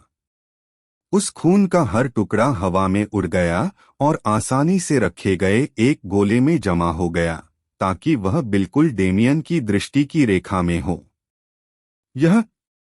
यह एक जानलेवा अनुभव था। यह स्पष्ट था कि आर्थर उसे तुरंत मारना नहीं चाहता था, बल्कि चाहता था कि वह आखिरी क्षण तक कष्ट झेलता रहे। क्या डेमियन और अधिक मांग सकता है? उसका मुंह फूटकर एक अदृश्य मुस्कुराहट में बदल गया, जो उसके चेहरे पर लगे खून की प्रचुर मात्रा के नीचे छिपी हुई थी। दर्द शक्ति है। उसका हृदय छलनी हो गया। उसका मस्तिष्क छेदा गया था। ऐसा सोचना भी हास्यास्पद था। डेमियन ने बहुत पहले ही अपने प्राणों को उनके अलग अलग आयामों में विभाजित कर दिया था, और ऐसा नहीं था कि उसने इन बचावों को उसी स्तर पर छोड़ दिया था जब उसने पहली बार उन्हें बनाया था। वह जितना अधिक शक्तिशाली होता गया, उसकी सुरक्षा उतनी ही मजबूत होती गई, और जैसे जैसे वह शून्य श्वास में अधिक कुशल होता गया, उसे यकीन था कि वह कम से कम अपने जीवन को इतना लंबा रख सकता है कि डेमिगॉड स्तर के तहत किसी से भी बच सके। हालांकि इस बार बचने का कोई कारण नहीं है। फिलहाल डेमियन किसी परेशानी में नहीं था। निःसंदेह, यदि उसके शरीर की शक्तियों को कुछ और मिनटों तक अपनी इच्छानुसार कार्य करने की अनुमति दी जाती तो स्थिति बिल्कुल वैसी नहीं होती। लेकिन क्या उन्हें ऐसा करने की कोई जरूरत थी? आर्थर ने डेमियन की अभिव्यक्ति, शारीरिक भाषा और आभा में बदलावों को अत्यधिक ध्यान से देखा, यहाँ तक कि उस क्षण को रिकॉर्ड भी किया ताकि वह इसे अपने बेटे की कब्र पर पेश कर सके और अपना प्रतिशोध पूरा होने की घोषणा कर सके। मुझे लगता है आपको एक नज़र डालनी चाहिए। उसकी मुस्कुराहट डेमियन के खून के गोले के समान ही चौड़ी हो गई। अचानक तक डेमियन की उंगली हिल गई। हिम्मत! आर्थर की आंखें थोड़ी चौड़ी हो गईं। यह लड़का अभी भी हिलने डुलने में सक्षम था।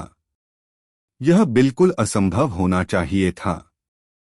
उसके मस्तिष्क में मौत की सुई के साथ यह निश्चित था कि डेमियन केवल सोच और महसूस कर सकता था, दर्द से बाहर निकलने के लिए अपने शरीर को नियंत्रित करने में असमर्थ था। लेकिन क्या वह सिर्फ वूम? एक उतार चढ़ाव ने अंतरिक्ष को चीर डाला। आर्थर की आंखें चौड़ी हो गईं क्योंकि वह अचानक चकमा देकर किनारे की ओर चला गया और अपना बचाव बढ़ा दिया। टकराना। एक विनाशकारी शक्ति ने उसके बैरियर पर जोरदार प्रहार किया, जिससे उसकी सतह पर दरारें फैल गईं। क्या? आर्थर ने आश्चर्य से कहा। उसने अंतरिक्ष में और ऊपर धकेल दिया और रहस्यमय शक्ति पर हमला करते हुए अपनी आभा को भड़का दिया। टकराना, दरार, एक और धमाका। यह पिछले वाले से कहीं अधिक नीरस है। च आर्थर फिर से पीछे हट गया, अपना हाथ हिलाया और अपनी टूटी हुई हड्डियों को तेजी से पुनर्जीवित करने के लिए अपने खून का इस्तेमाल किया। अभी उसने क्या मारा? क्या यह किसी प्रकार का उल्कापिंड था, या शायद डेमियन अपनी अंतिम सांस में एक कलाकृति बनाने में कामयाब रहा? हाँ हाँ हाँ हाँ। एक जोरदार हंसी ने आर्थर के सभी अनुमानों को खारिज कर दिया। आखिरकार उसने उस चीज की एक झलक देखी जिस पर उसने हमला किया था, जो भाप के एक बादल से निकल रही थी जो उसकी दृष्टि को कुछ हद तक अस्पष्ट भी कर सकती थी। भीमकाय, आर्थर बुदबुदाया। जवाब में उनका प्रतिद्वंद्वी बेतहाशा मुस्कुराया। उसके बड़े कृंतक सुदूर सूर्य के प्रकाश में चमक रहे थे, जिससे एक भयानक टाइटन जैसी छवि बन रही थी। वास्तव में मैं क्लाउड जायंट्स का राजा गैलेंटिस हूँ। मैं आज के लिए आपका प्रतिद्वंद्वी बनूंगा, वह जोर से चिल्लाया, उसकी आवाज ध्वनि अवरोधक को तोड़ रही थी। आर्थर की आंखें तेज हो गईं। यह कोई साधारण प्रतिद्वंद्वी नहीं है, उसने दूसरे पक्ष की ताकत को महसूस करते हुए मन ही मन सोचा। आप कौन हैं और मेरे रक्त असुर पवित्र भूमि के मामलों में हस्तक्षेप क्यों कर रहे हैं? आर्थर ने दुश्मन को चेतावनी देने के लिए पवित्र भूमि के नाम का उपयोग करते हुए सवाल किया कि वह किसके साथ खिलवाड़ कर रहा है। हालांकि क्या यह विशाल मूर्ख था? जवाब में वह बस हंस पड़े। हाँ हाँ हाँ, रक्त असुर या गंदासुर, जो कोई भी मेरे युवा भगवान के जीवन को निशाना बनाने की हिम्मत करता है, वह इस ब्रह्मांड में रहने के लायक नहीं है। गैलेंटिस ने जोर जोर से बात की, लेकिन अंदर से उसकी भावनाएं ठंडी थीं। डेमियन की वर्तमान स्थिति को देखकर वह समझ गया कि कोई भी सामान्य चिकित्सक उसे बुलाए जाने में लगने वाले सेकंड में 1000 बार पहले ही मर चुका होगा। यदि डेमियन थोड़ा सा भी कम असाधारण होता। उसका हृदय क्रोध से जल उठा। यह सिर्फ कोई यादृच्छिक व्यक्ति नहीं था, यह सिर्फ वह उद्धारकर्ता नहीं था जिसने अपने क्लाउड जायंट कबीले को सच्चे ब्रह्मांड में जाने का रास्ता दिया, स्वतंत्रता का मार्ग दिया। वह एक ऐसा व्यक्ति था जो ब्रह्मांड का उद्धारकर्ता बनने के लिए बढ़ रहा था।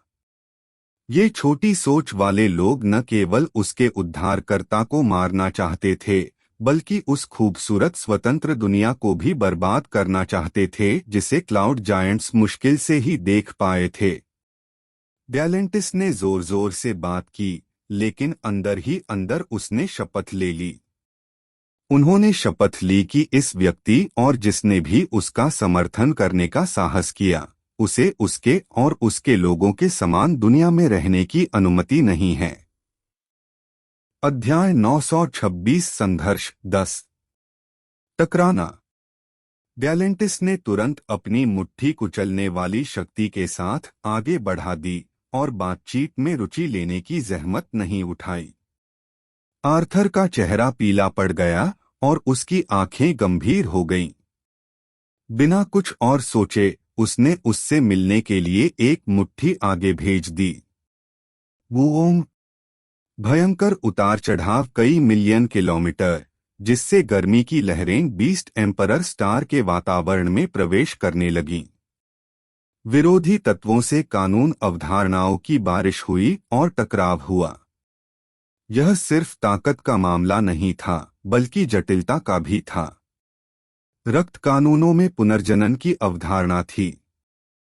हमला करने के लिए उपयोग की जाने वाली यह अवधारणा हमले की शक्ति को बढ़ाने और तरंगों में हमला करने का कारण बन सकती है, जो अनिवार्य रूप से हमले की शक्ति को पुनर्जीवित कर सकती है।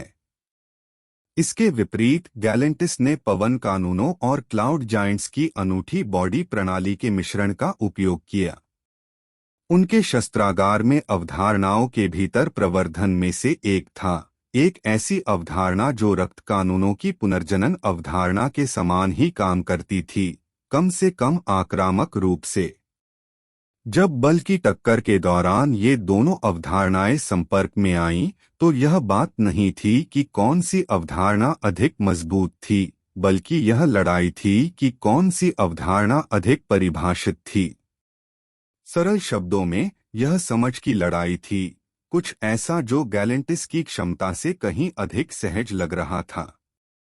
हालांकि किसी को भी सर्वोच्च स्तर तक पहुंचने के लिए कम से कम उनकी व्यापक क्षमता को एक निश्चित मानक तक पहुंचना होगा, एक ऐसा मानक जो सार्वभौमिक पैमाने पर अक्सर पूरा नहीं होता है।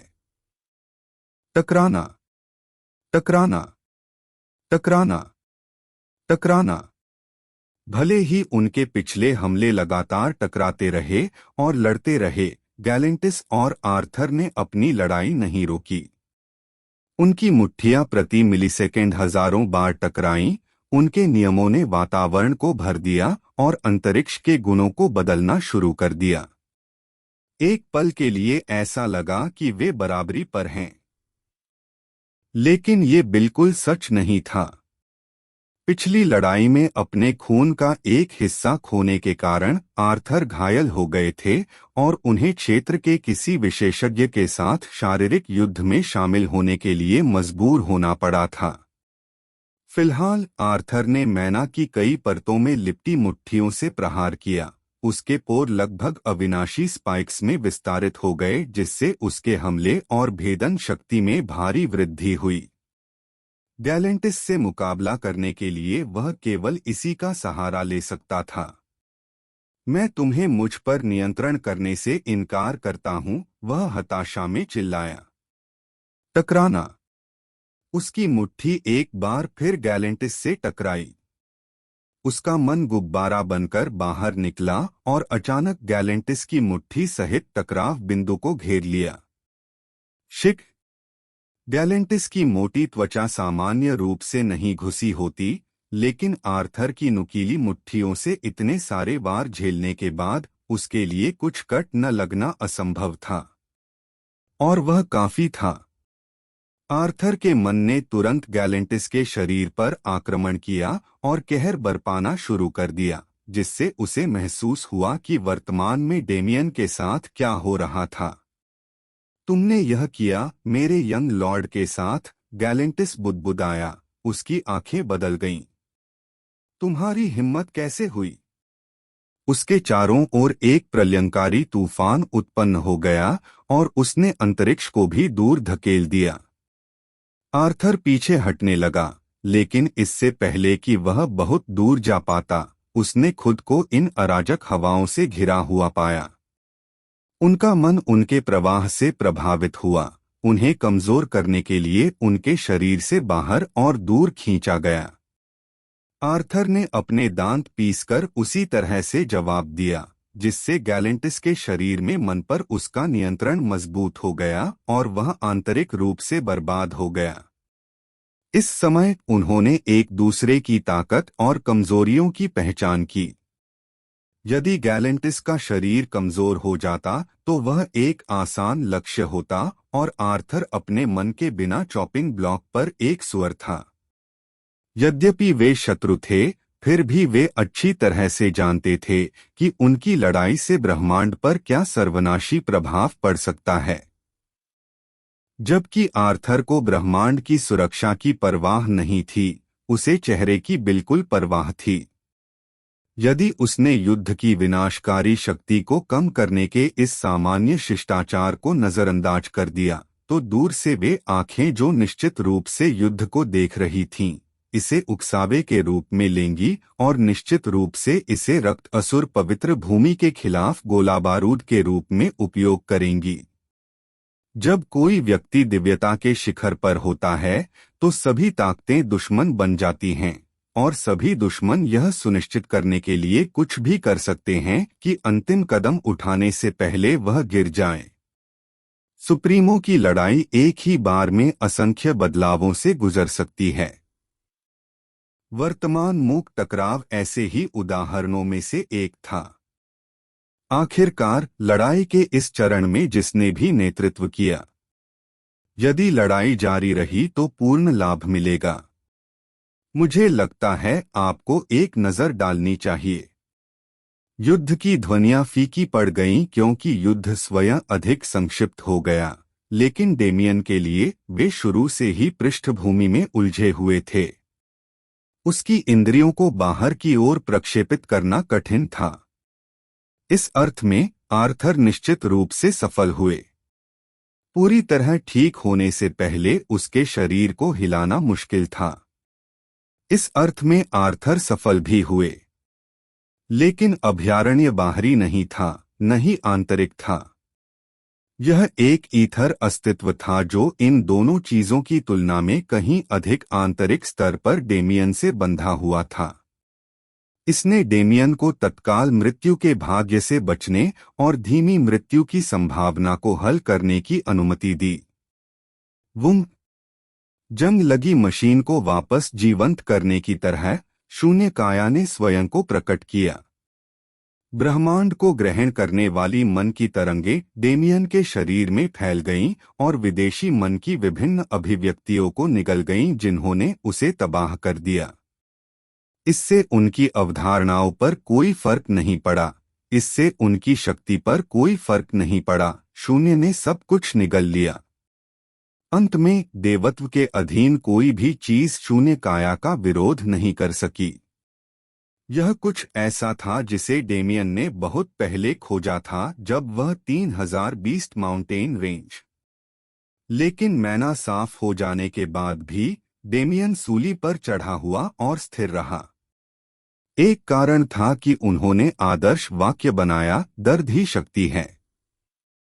यह तभी हुआ जब उसके शरीर पर विदेशी पदार्थों और असहनीय दर्द का इतना गहरा असर हुआ कि वह वास्तव में ब्रह्मांड के रहस्यों को बिना किसी सीमा या प्रतिबंध के समझ सका। तो ऐसा है। सर्वोच्च की महान क्षमता का मूल है उनकी किंवदंती। शून्य काया जितना अधिक निगलती गई, यह गूढ़ अवधारणा उसके दिमाग में उतनी ही स्पष्ट होती गई। जब उन्होंने अपने स्वयं के लीजेंड को विकसित होते देखा तो उन्होंने जो बेबुनियाद अनुमान लगाए थे उनकी तेजी से पुष्टि और खंडन किया जा रहा था, और लीजेंड्स के बारे में उनकी धारणा हर गुजरते सेकंड के साथ और अधिक परिभाषित होती गई। एक निश्चित परिवर्तन हो रहा था, उसके शरीर के भीतर नहीं बल्कि उसकी आत्मा के भीतर। वहां कुछ बन रहा था, कुछ जिसे डेमियन भी, जो आत्मा को जरा सा भी नहीं समझ पाता था, समझ सकता था। वह कुछ धीरे धीरे जम गया। उसके मन, उसके शरीर, उसके हृदय के संबंधों के टुकड़े लेकर उन्हें एक में मिला दिया। और जब अंततः वह कुछ बनना समाप्त हो गया, डेमियन कांप उठा। एक हल्के सफेद प्रकाश ने उसकी आकृति को ढक लिया और तेजी से उसकी चोटों को पुनर्जीवित कर दिया। वह ऊपर पहुंचा और उसकी खोपड़ी में घुसी सुई को पकड़ लिया और शिक, इसे फाड़ दो, शिक, शिक। इसके तुरंत बाद डेमियन की छाती में 2 सुइयां चुभ गईं। काले मैना ने उन्हें पूरा निगल लिया और उन्हें अपने मालिक के लिए भोजन में बदल दिया, जिससे उन्हें अपने कानूनों पर एक नजर डालने का मौका मिला। डेमियन ने अपनी मुट्ठी हल्के से भींच ली। वह यह नहीं बता सका कि अंतर क्या था। वह अभी भी 399 के स्तर पर था। उनके आंकड़े नहीं बदले थे, उनका कौशल उन्नत नहीं हुआ था, और जबकि उनकी समझ बढ़ गई थी, यह पिछली प्रक्रिया का प्रत्यक्ष परिणाम नहीं था, बल्कि आघात के बाद उनके प्रयासों का परिणाम था। फिर भी किसी तरह डेमियन बता सका। 15 वर्षों के बाद खुशियों और दुखों से भरे 15 लंबे कष्टदायक वर्ष। आखिरकार उन्होंने चरम शिखर पर कदम रखा और देवत्व की ओर अपना मार्ग शुरू किया। अध्याय 927 शिफ्ट 1। डेमियन की सत्ता तक की यात्रा की शुरुआत से ही लेजेंड्स एक ऐसी अवधारणा थी जिसके बारे में वह उत्सुक था।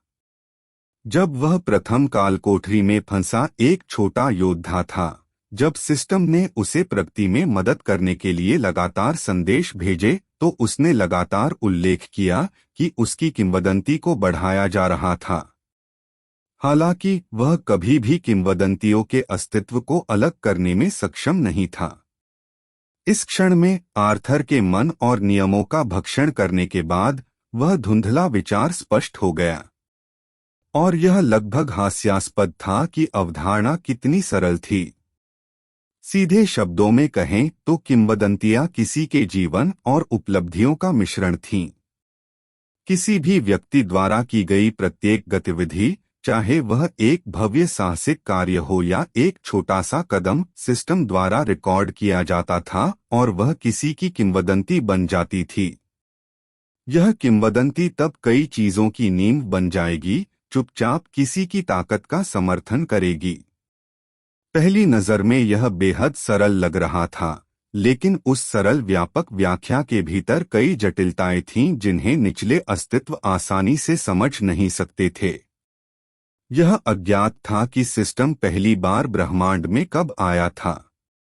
सिस्टम या बल्कि एपिरॉन रिकॉर्ड्स एक प्रकार की आध्यात्मिक घटना थी, ब्रह्मांड की अपनी प्रचुर शक्तियों को व्यवस्थित करने और इसके भीतर मौजूद अस्तित्वों के लिए एक सिस्टम स्थापित करने की विधि ताकि वे व्यवस्थित रूप से अपनी ताकत बढ़ा सकें। हालांकि ऐसा हमेशा नहीं था। दरअसल दुनिया के कई जीवित प्राणियों के मन और आध्यात्मिक बुद्धि के अस्तित्व के साथ उनके लिए शक्ति हासिल करना एक अनिवार्यता थी। केवल कोई स्थापित प्रणाली न होने के कारण ताकत बढ़ाना लगभग अव्यवहारिक रूप से कठिन था।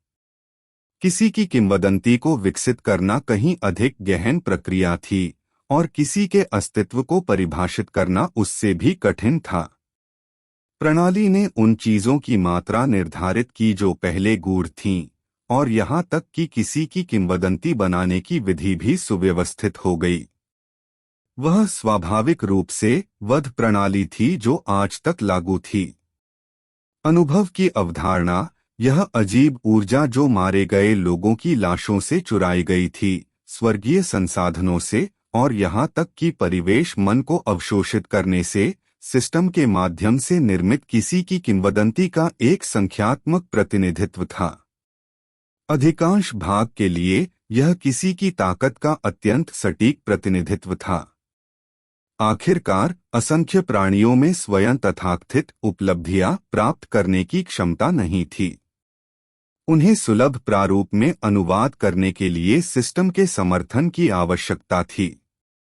इसके विपरीत सिस्टम किसी की ताकत की सही समझ हासिल कर सकता है, क्योंकि अधिकांश भाग के लिए यह उस ताकत को स्थानांतरित करने वाला होता है। फिर अगर कोई किसी तरह कड़ी मेहनत के जरिए उपलब्धियां हासिल करने में कामयाब हो जाए तो क्या होगा? वास्तव में यह असंभव या इतना दुर्लभ भी नहीं था। ब्रह्मांड स्वयं उन लोगों को आशीर्वाद देने के लिए उत्सुक था जिनकी वह सराहना करता था, उन्हें अपनी किंवदंतियों को विकसित करने में सहायता करता था क्योंकि वे साहसिक कार्य करते थे और इसके अस्तित्व में योगदान करते थे। हालांकि स्वयं द्वारा अर्जित उपलब्धियां किसी के अनुभव में प्रतिबिंबित नहीं होती थीं। यही कारण है कि समान स्तर पर उन लोगों के बीच ऐसी असमानताएं खोजना संभव था। जिन लोगों ने खुद को बेहतर बनाने के लिए कड़ी मेहनत की और सफल होने के लिए सिस्टम की मदद पर भरोसा नहीं किया, वे हमेशा उन लोगों से अधिक मजबूत होंगे जो केवल नरसंहार जानते थे। 9 क्रांतियों में प्रवेश करने पर जो आत्मज्ञान प्राप्त हुआ, क्या उसे इतना संपूर्ण होना चाहिए था? डेमियन को ऐसा महसूस हुआ जैसे वह अपने जीवन में पहली बार ब्रह्मांड को देख सकता है, या कम से कम इसके बाहरी हिस्से में थोड़ी सी झलक ले सकता है। और 1 दशक से भी अधिक समय से उनके मन में जितने भी प्रश्न थे, उनका उत्तर एक एक करके दिया गया। मुख्य रूप से उसकी अपनी स्टेटस विंडो। डेमियन का अस्तित्व किस प्रकार का था?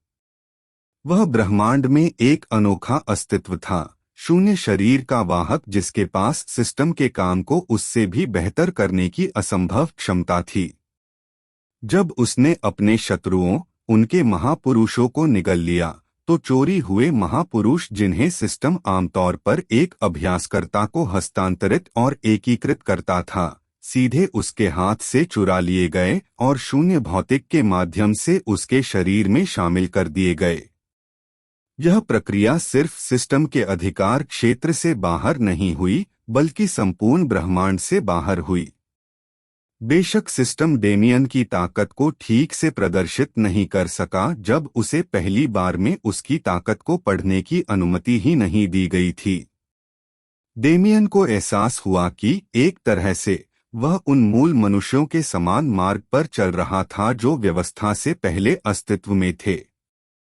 वह स्वयं को परिभाषित कर रहा था, किसी को या किसी और को उसे परिभाषित करने की अनुमति नहीं दे रहा था।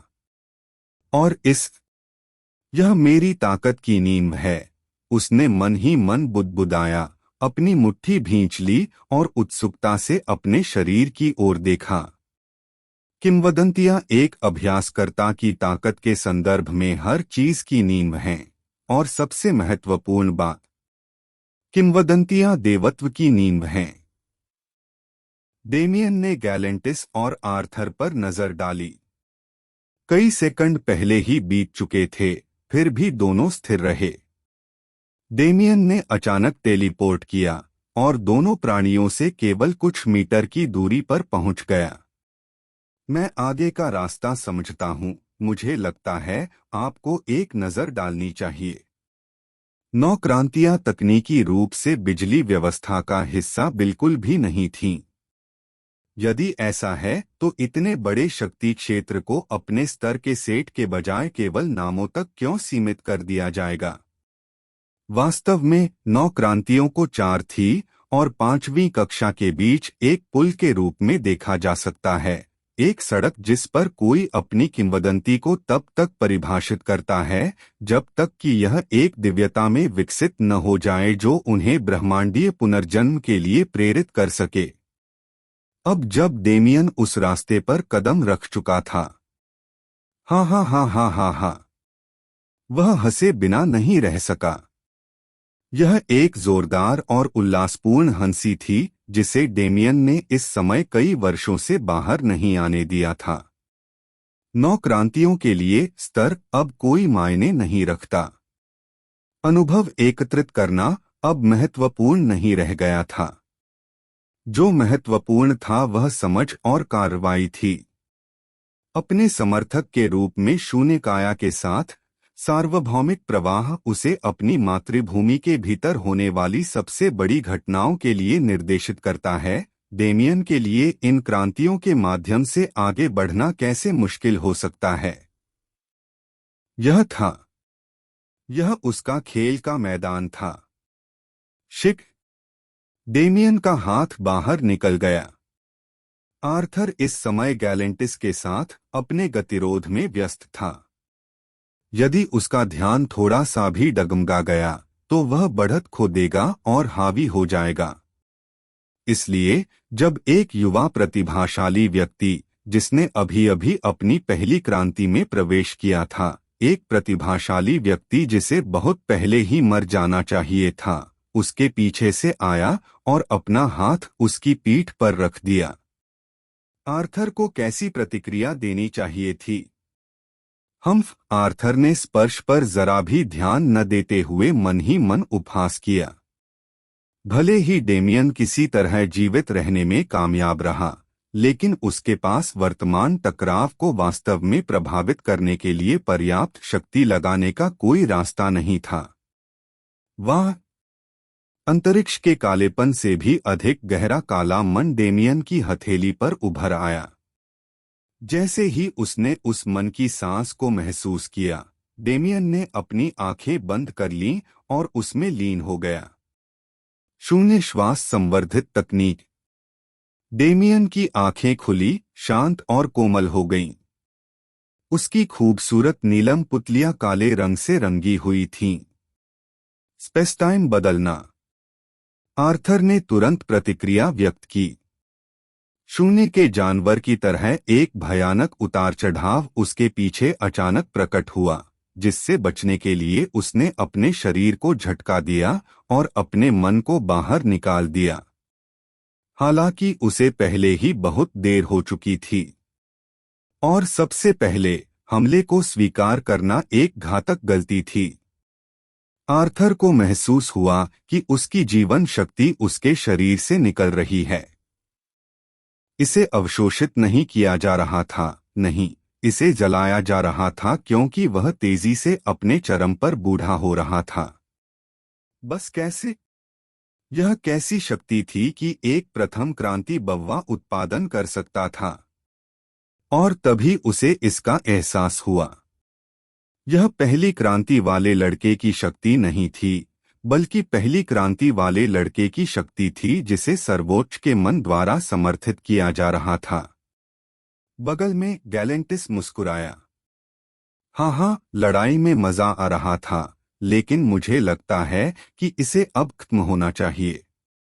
अजनबी, तुम एक अच्छे प्रतिद्वंद्वी थे, उन्होंने आर्थर को जोरदार शाबाशी देते हुए कहा। यह मृत्यु से पहले उनकी आखिरी बातचीत में से एक थी। आर्थर इसे कैसे स्वीकार कर सकता था? अध्याय 928 शिफ्ट 2। आर्थर इस्तीफा नहीं दिया गया था। वह शानदार लड़ाई में नहीं मरा, बल्कि एक गुप्त हमले में मरा जब वह सबसे कमजोर स्थिति में था। सामान्य समय में चिंता करने की जरूरत नहीं होगी। भले ही उसने अपनी पीठ दिखाई हो, लेकिन जब वह उस अवस्था में था तो शायद ही कोई अस्तित्व था जो वास्तव में उसे घायल कर सकता था। डेमियन ने ऐसा कैसे किया? वह नहीं जानता था, लेकिन वह यह समझने के लिए पर्याप्त रूप से तर्कसंगत था कि यदि उससे पहले के दो व्यक्तियों की शक्ति को जोड़ दिया जाए, तो उसके पास कोई मौका नहीं था। मैं अब दौड़ नहीं सकता। आर्थर पहले ही 2 बार कमजोर हो चुका था। गैलेंटिस से भागने का सवाल ही नहीं उठता था। क्या मौत ही मेरा एकमात्र विकल्प है? पानी का परीक्षण करने के लिए उसने एक टेलीपोर्टेशन उपकरण निकाला और उसे सक्रिय करने का प्रयास किया, लेकिन जैसा कि अपेक्षित था, वह सीधे उसके हाथ में फट गया। एक स्थानिक गुरु से दूर टेलीपोर्ट करने का प्रयास करना हास्यास्पद था। आर्थर की आंखें गंभीरता से कठोर हो गईं। अगर मैं मर भी जाऊं, तो भी मैं नीचे जाऊंगा। टकराना। एक मुक्का आर्थर के चेहरे के किनारे पर मारा गया, जिससे उसकी खोपड़ी फट गई और वह उड़ गया। तभी उसे एहसास हुआ कि उसकी धारणा इस समय धुंधले कोहरे में ढकी हुई है। धिक्कार है। मैं बच जाऊंगा। आर्थर ने अपनी आंखें चौड़ी कीं और अपने मन को उसकी सीमा तक धकेल दिया, अपनी बोधगम्य क्षमता को बलपूर्वक बढ़ाया और अपनी शारीरिक प्रक्रियाओं को बढ़ाने के लिए अपने मन को जला दिया, जो रक्त कानूनों के साथ एक आसान उपलब्धि थी। वाह! हाँ। आर्थर ने दृढ़तापूर्वक चिल्लाते हुए अपने शरीर को दूर धकेला और एक और हमले से बाल-बाल बचा। शिक! एक तलवार उसकी पीठ में घुस गई, जिससे उसकी कई पसलियां टूट गईं और वह उसके शरीर के दूसरे हिस्से से टकरा गई। क्यों? टकराना, टकराना, टकराना। 3 घूंसे, एक ठुड्डी पर जिससे उसका सिर घूम गया और 2 शरीर पर, उसे कुचलकर पेस्ट में बदल दिया और उसे पुनर्जनन पर और भी अधिक मन बर्बाद करने के लिए मजबूर किया।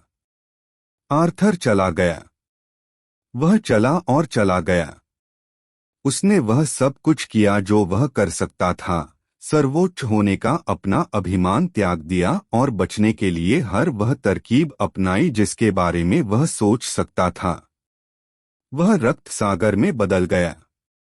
वह जल गया और कमजोर हो गया।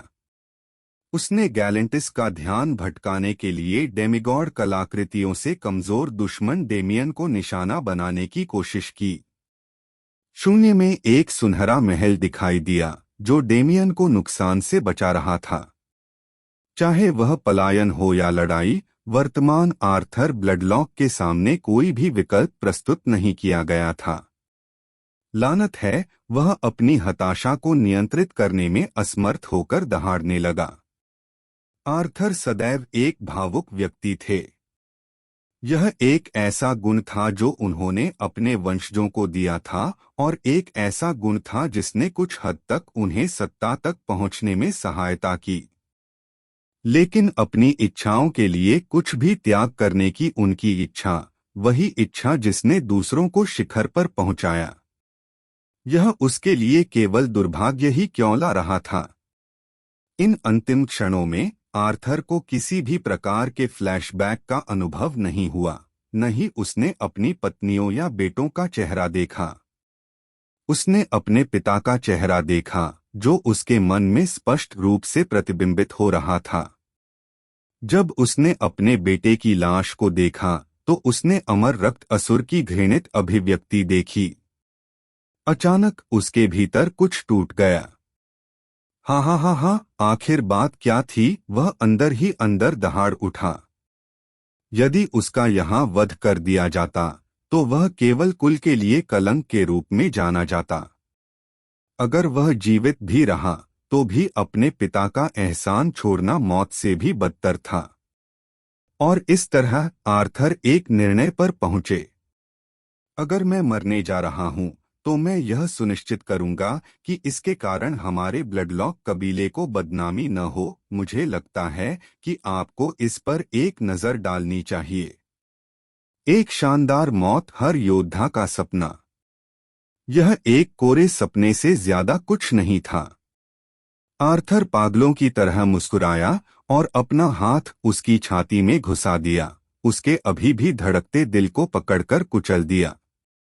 मेरे साथ मरो, वह पागलों की तरह चिल्लाते हुए चिल्लाया। डेमियन की आंखें आश्चर्य से चौड़ी हो गईं। सुप्रीम की मृत्युदंड से बचना असंभव था, लेकिन अपने अंतिम क्षणों में भी आर्थर को अपमानित करना उसे लगभग बुरा लगा। वो आर्थर का शरीर शून्य में फट गया, जिससे यह एक खूनी नरक में बदल गया जो आसपास के किसी भी व्यक्ति को मार डालेगा।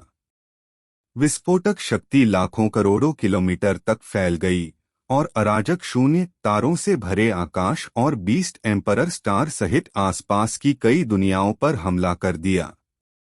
हालांकि इस परिणाम के बदले में डेमियन और गैलेंटिस पूरी तरह से गायब हो गए, अभयारण्य में शरण ली जब तक कि बल समाप्त नहीं हो गया।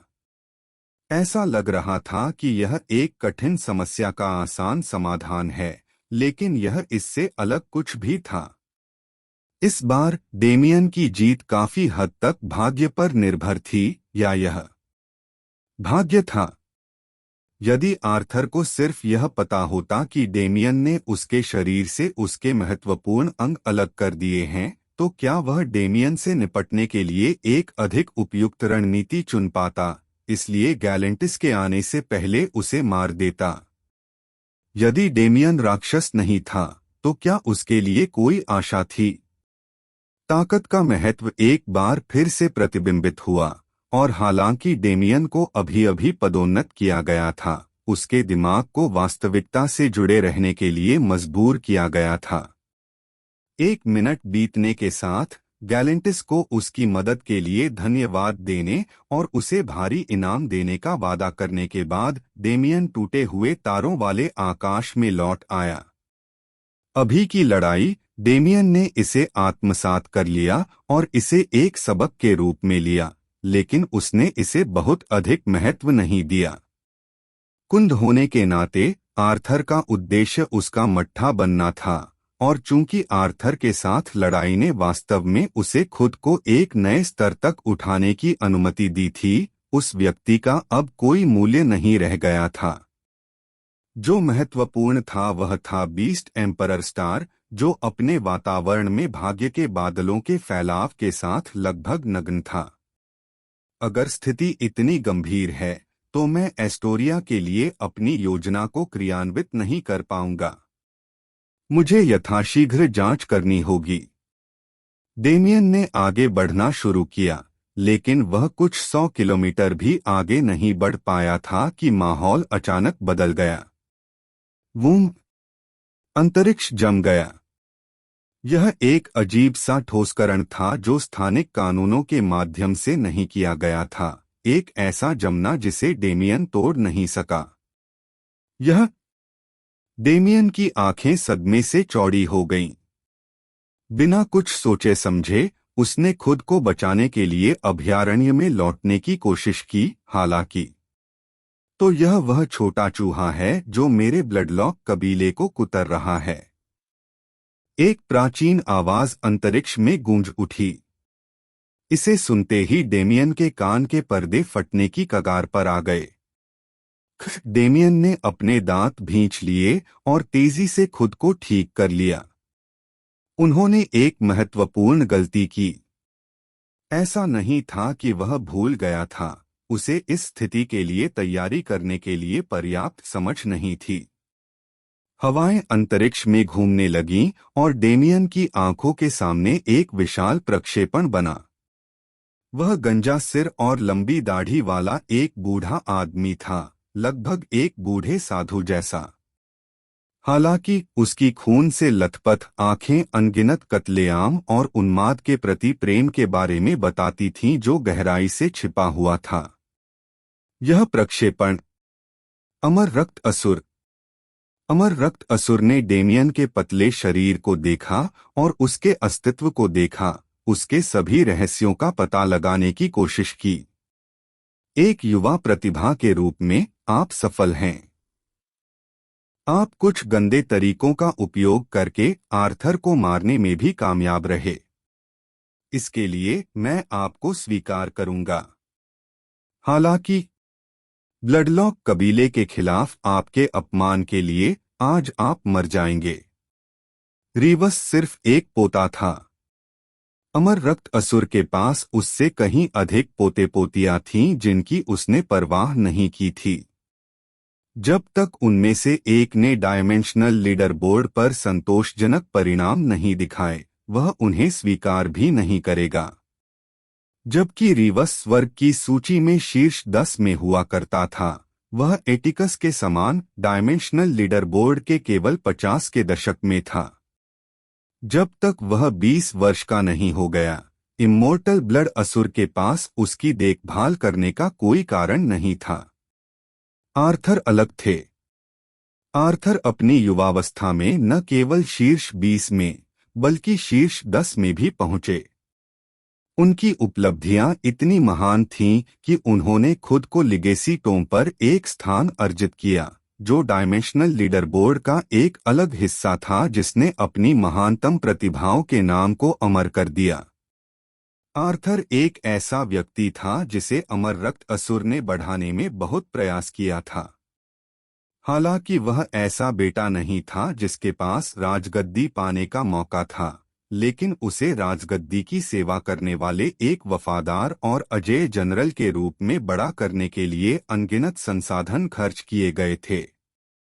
अब जब वह मर चुका था, अमर रक्त असुर थोड़े से अधिक क्रोधित था। अध्याय 929 शिफ्ट 3। एक हथेली ने अंतरिक्ष को चीर दिया। यह विशाल था, कई सैकड़ों हजारों किलोमीटर तक फैला हुआ था, लेकिन साथ ही यह बहुत छोटा और अप्राप्य था। डेमियन ने इसे पास आते और अपनी आंखों में बड़ा होते देखा। उसने महसूस किया कि इसकी शक्ति उस पर असर कर रही है और उसे उसी स्थान पर बंद कर रही है। अब दिव्यता के निर्माण के पहले चरण में वह पहले से कहीं अधिक समझ गया कि यह हथेली कितनी अजेय थी। चाहे वह कहीं भी जाए, चाहे वह कितना भी ताकतवर क्यों न हो, यह हथेली अभी भी उस पर हमला करेगी और फिर भी उसे मार डालेगी। यह निराशाजनक था, और वह निराशा ही डेमियन के चेहरे पर मुस्कुराहट का कारण बनी। यह हमेशा ऐसा ही होता है, वह मन ही मन बुदबुदाया। क्या यह हमेशा से ऐसा नहीं था? क्या हमेशा कोई अधिक शक्तिशाली व्यक्ति किसी न किसी कारण से उस पर हमला करने के लिए छाया में इंतजार नहीं करता था? यह परेशानी विशेष थी क्योंकि यह उसके द्वारा व्यक्तिगत रूप से उकसाया गया था, लेकिन इसने इस तथ्य को नहीं बदला कि ब्लडलॉक कबीला डेमियन के कदमों में से एक से ज्यादा कुछ नहीं था। यदि वह किसी चीज के बारे में निश्चित था, तो वह यह था कि उसे किसी भी कदम से नहीं मारा जा सकता था। रक्षा। उनके पास बहुत अधिक एकजुट विचार बनाने का समय नहीं था। एक सेकंड के कुछ अंशों की चिंगारी में उसने अपनी चेतना को सैकड़ों टुकड़ों में विभाजित कर दिया और सहज रूप से हर संभव बचाव की व्यवस्था की। इसकी शुरुआत एक सुनहरे महल से हुई। सुनहरे महल के भीतर डेमियन संरचनाओं से घिरा हुआ खड़ा था, सभी अपनी अधिकतम शक्ति के लिए सक्रिय थे। उसके चारों ओर का अंतरिक्षमय विकृत और अस्पष्ट था, जिसने डेमियन को वास्तविकता से लगभग पूरी तरह अलग कर दिया था। सैंक्टुआ। उसने इसकी कोशिश की, लेकिन तुरंत खुद को रोक लिया। कंपी। कितना खतरनाक एहसास है। जैसे ही उसने अभयारण्य में प्रवेश करने की कोशिश की, उसे एक भयानक अनुभूति हुई, जैसे कि उसके सारे रहस्य उजागर होने वाले थे। वह अदृश्य बंधन जिसने उसे अभयारण्य में रहते हुए भी इस दुनिया से बांधे रखा, अमर रक्त असुर के लिए इसे महसूस करना पूरी तरह से संभव था। और यदि ऐसे पात्र को अभयारण्य के बारे में ज्ञान की अनुमति दी गई, वैसे भी मैं ऐसा नहीं होने दे सकता। शून्य श्वास का पहला रूप, मौलिक वारगोड़। डेमियन के चारों ओर ढालों की संख्या तेजी से बढ़ गई। उसी समय डेमियन के शरीर में बड़े पैमाने पर बदलाव आया क्योंकि उसने डेमन ड्रैगन फॉर्म धारण कर लिया और अपने रक्षात्मक बॉडी रून्स को सक्रिय कर दिया। हथेली पर प्रहार से पहले अंतिम क्षण तक डेमियन ने पहले ही रक्षा की 10,000 से अधिक परतें बना ली थीं, और पहले ही क्षण में हथेली ने संपर्क बना लिया। वो उनमें से आधी परतें सीधे कुचलकर विस्मृत कर दी गईं। सुनहरा महल अनगिनत टुकड़ों में टूट गया जो अंतरिक्ष के शून्य में उड़ गया। इसकी संरचनाएं बिखर गईं, जिससे पहले से मौजूद विनाश के भीतर छोटे मैना विस्फोट हुए। सुनहरे महल को कुचलने के बाद भी हथेली जरा भी नहीं हिली, जिसने इतनी आसानी से आर्थर का पहले से ही विरोध कर दिया था। यह उसी गति से जारी रहा, एक के बाद एक बाधाओं को तोड़ता हुआ डेमियन के पास पहुंचा। मैं यहां कुछ नहीं कर सकता, उसने महसूस किया।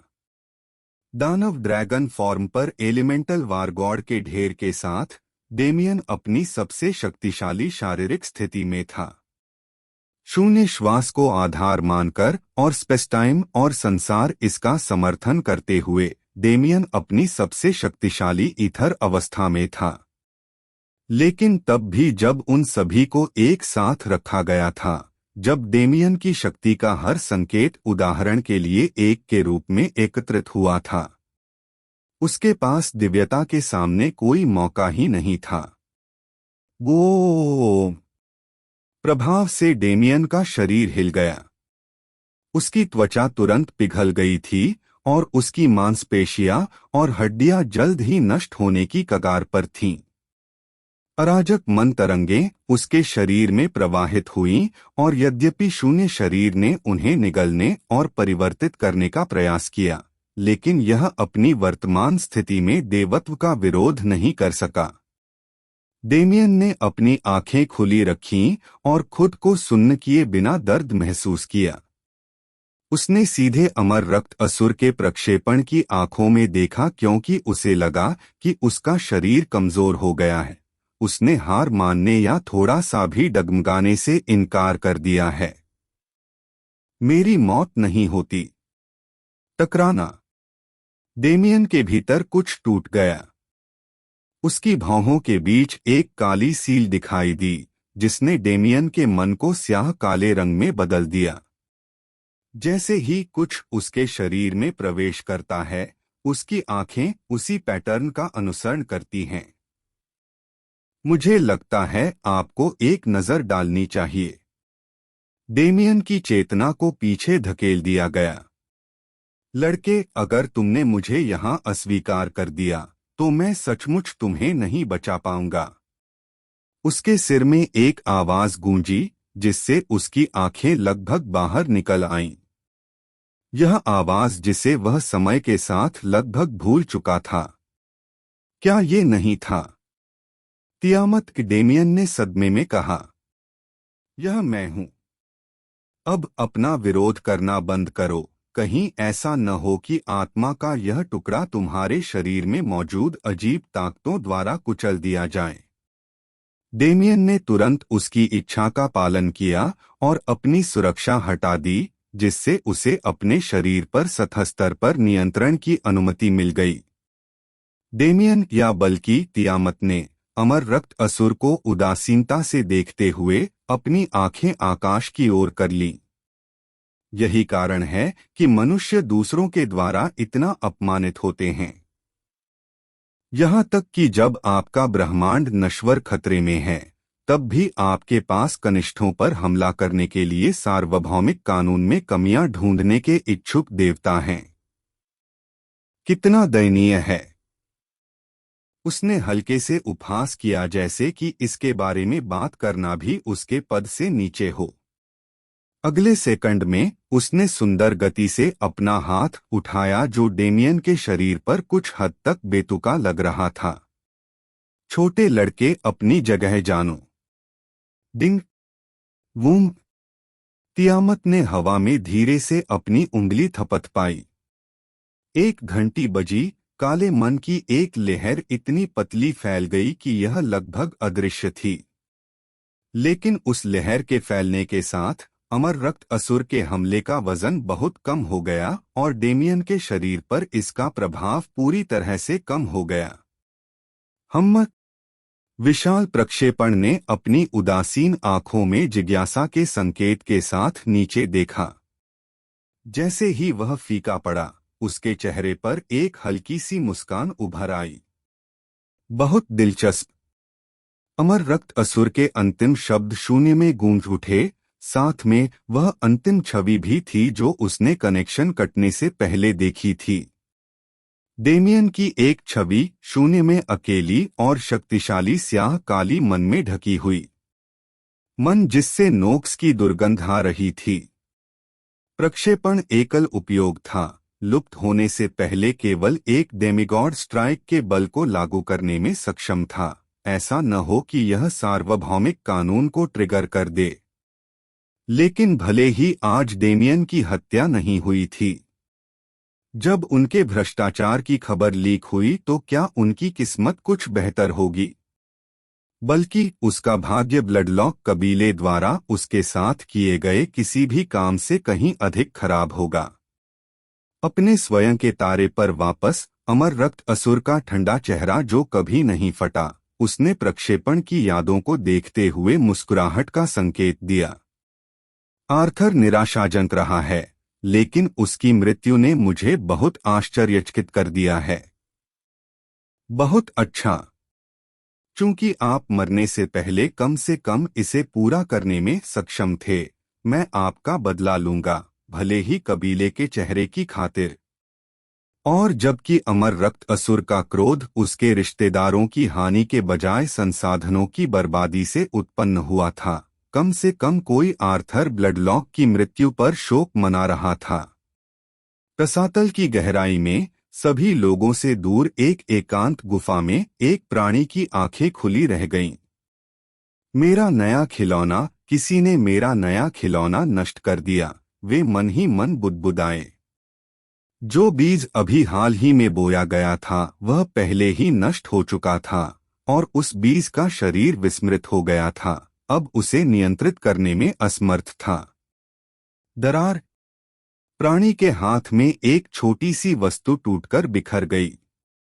जैसे ही इसके टुकड़े जमीन पर गिरे, उन्होंने अकेले अपने वजन से कई मीटर गहरे छेद कर दिए। वे दांत पीस रहे थे, एक ऐसी भावना महसूस कर रहे थे जो उन्होंने बहुत लंबे समय से महसूस नहीं की थी। वह व्यक्ति, उस व्यक्ति को अवश्य मरना होगा। कई दसियों हजार वर्षों में पहली बार किसी ने मैरियनेट लॉर्ड को भड़काने का साहस किया। स्वर्ग ने मौन प्रार्थना गाई, उस बेचारी आत्मा के लिए प्रार्थना जिसे इस भयानक प्राणी के क्रोध का सामना करना पड़ेगा। अध्याय 930 शिफ्ट 4।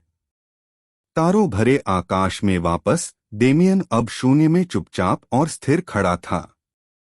थेवेल के 5 सम्राटों, साथ ही गैलेंटिस और टेफिट ने उसके शरीर के चारों ओर एक सुरक्षा घेरा बनाया, जिससे यह सुनिश्चित हो गया कि किसी को भी उनके युवा भगवान की झलक न मिल सके।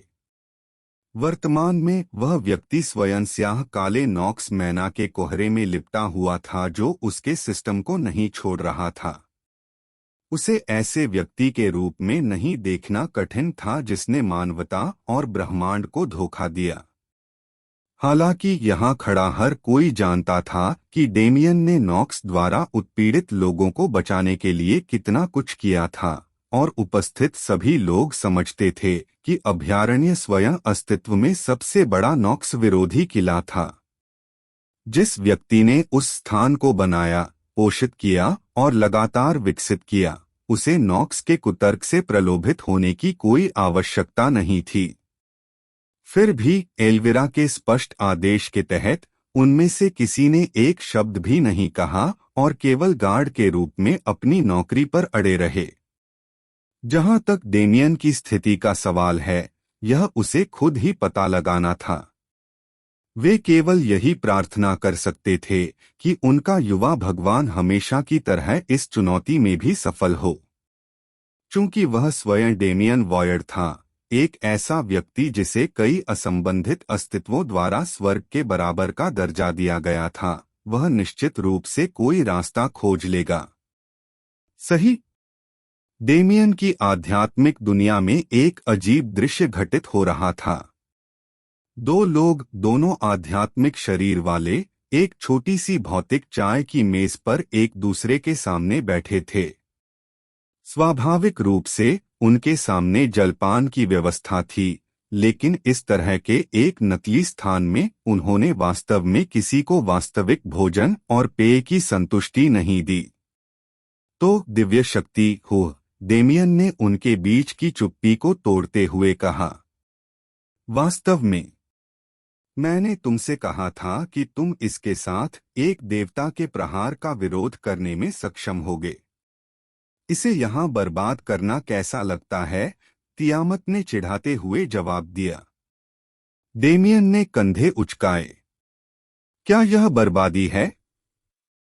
मुझे इस बात पर अधिक आश्चर्य है कि मैं किसी देवता को मेरे पीछे आने के लिए उकसाए बिना इतनी देर तक चला गया। तियामत ने सिर हिलाया। यह वास्तव में बर्बादी है।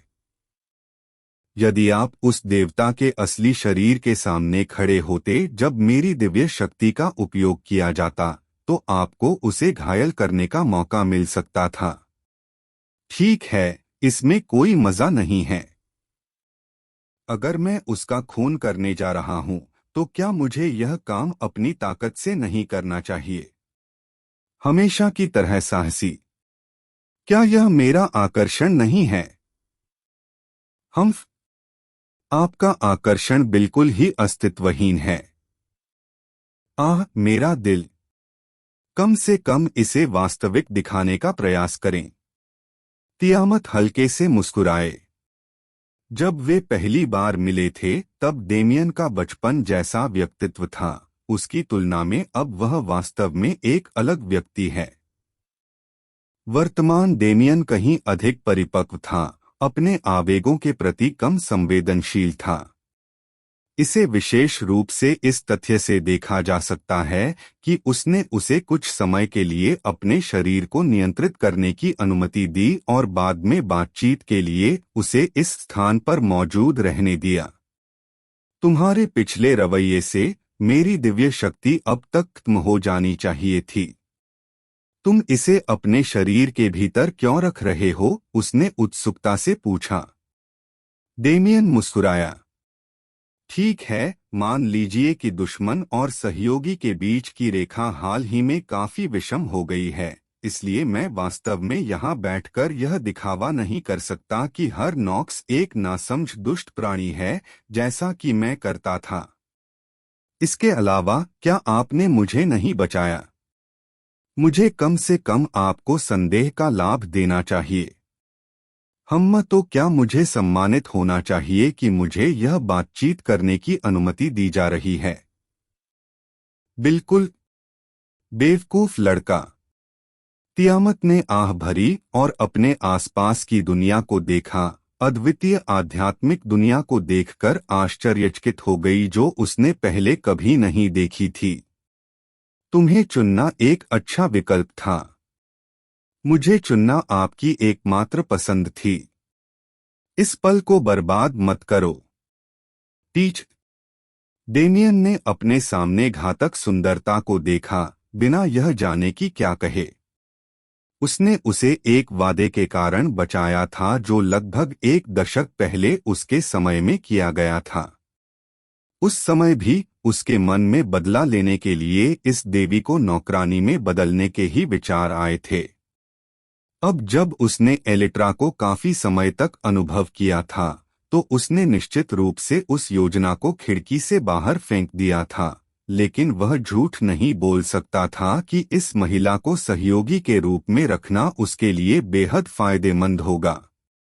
मुझे लगता है आपको एक नज़र डालनी चाहिए।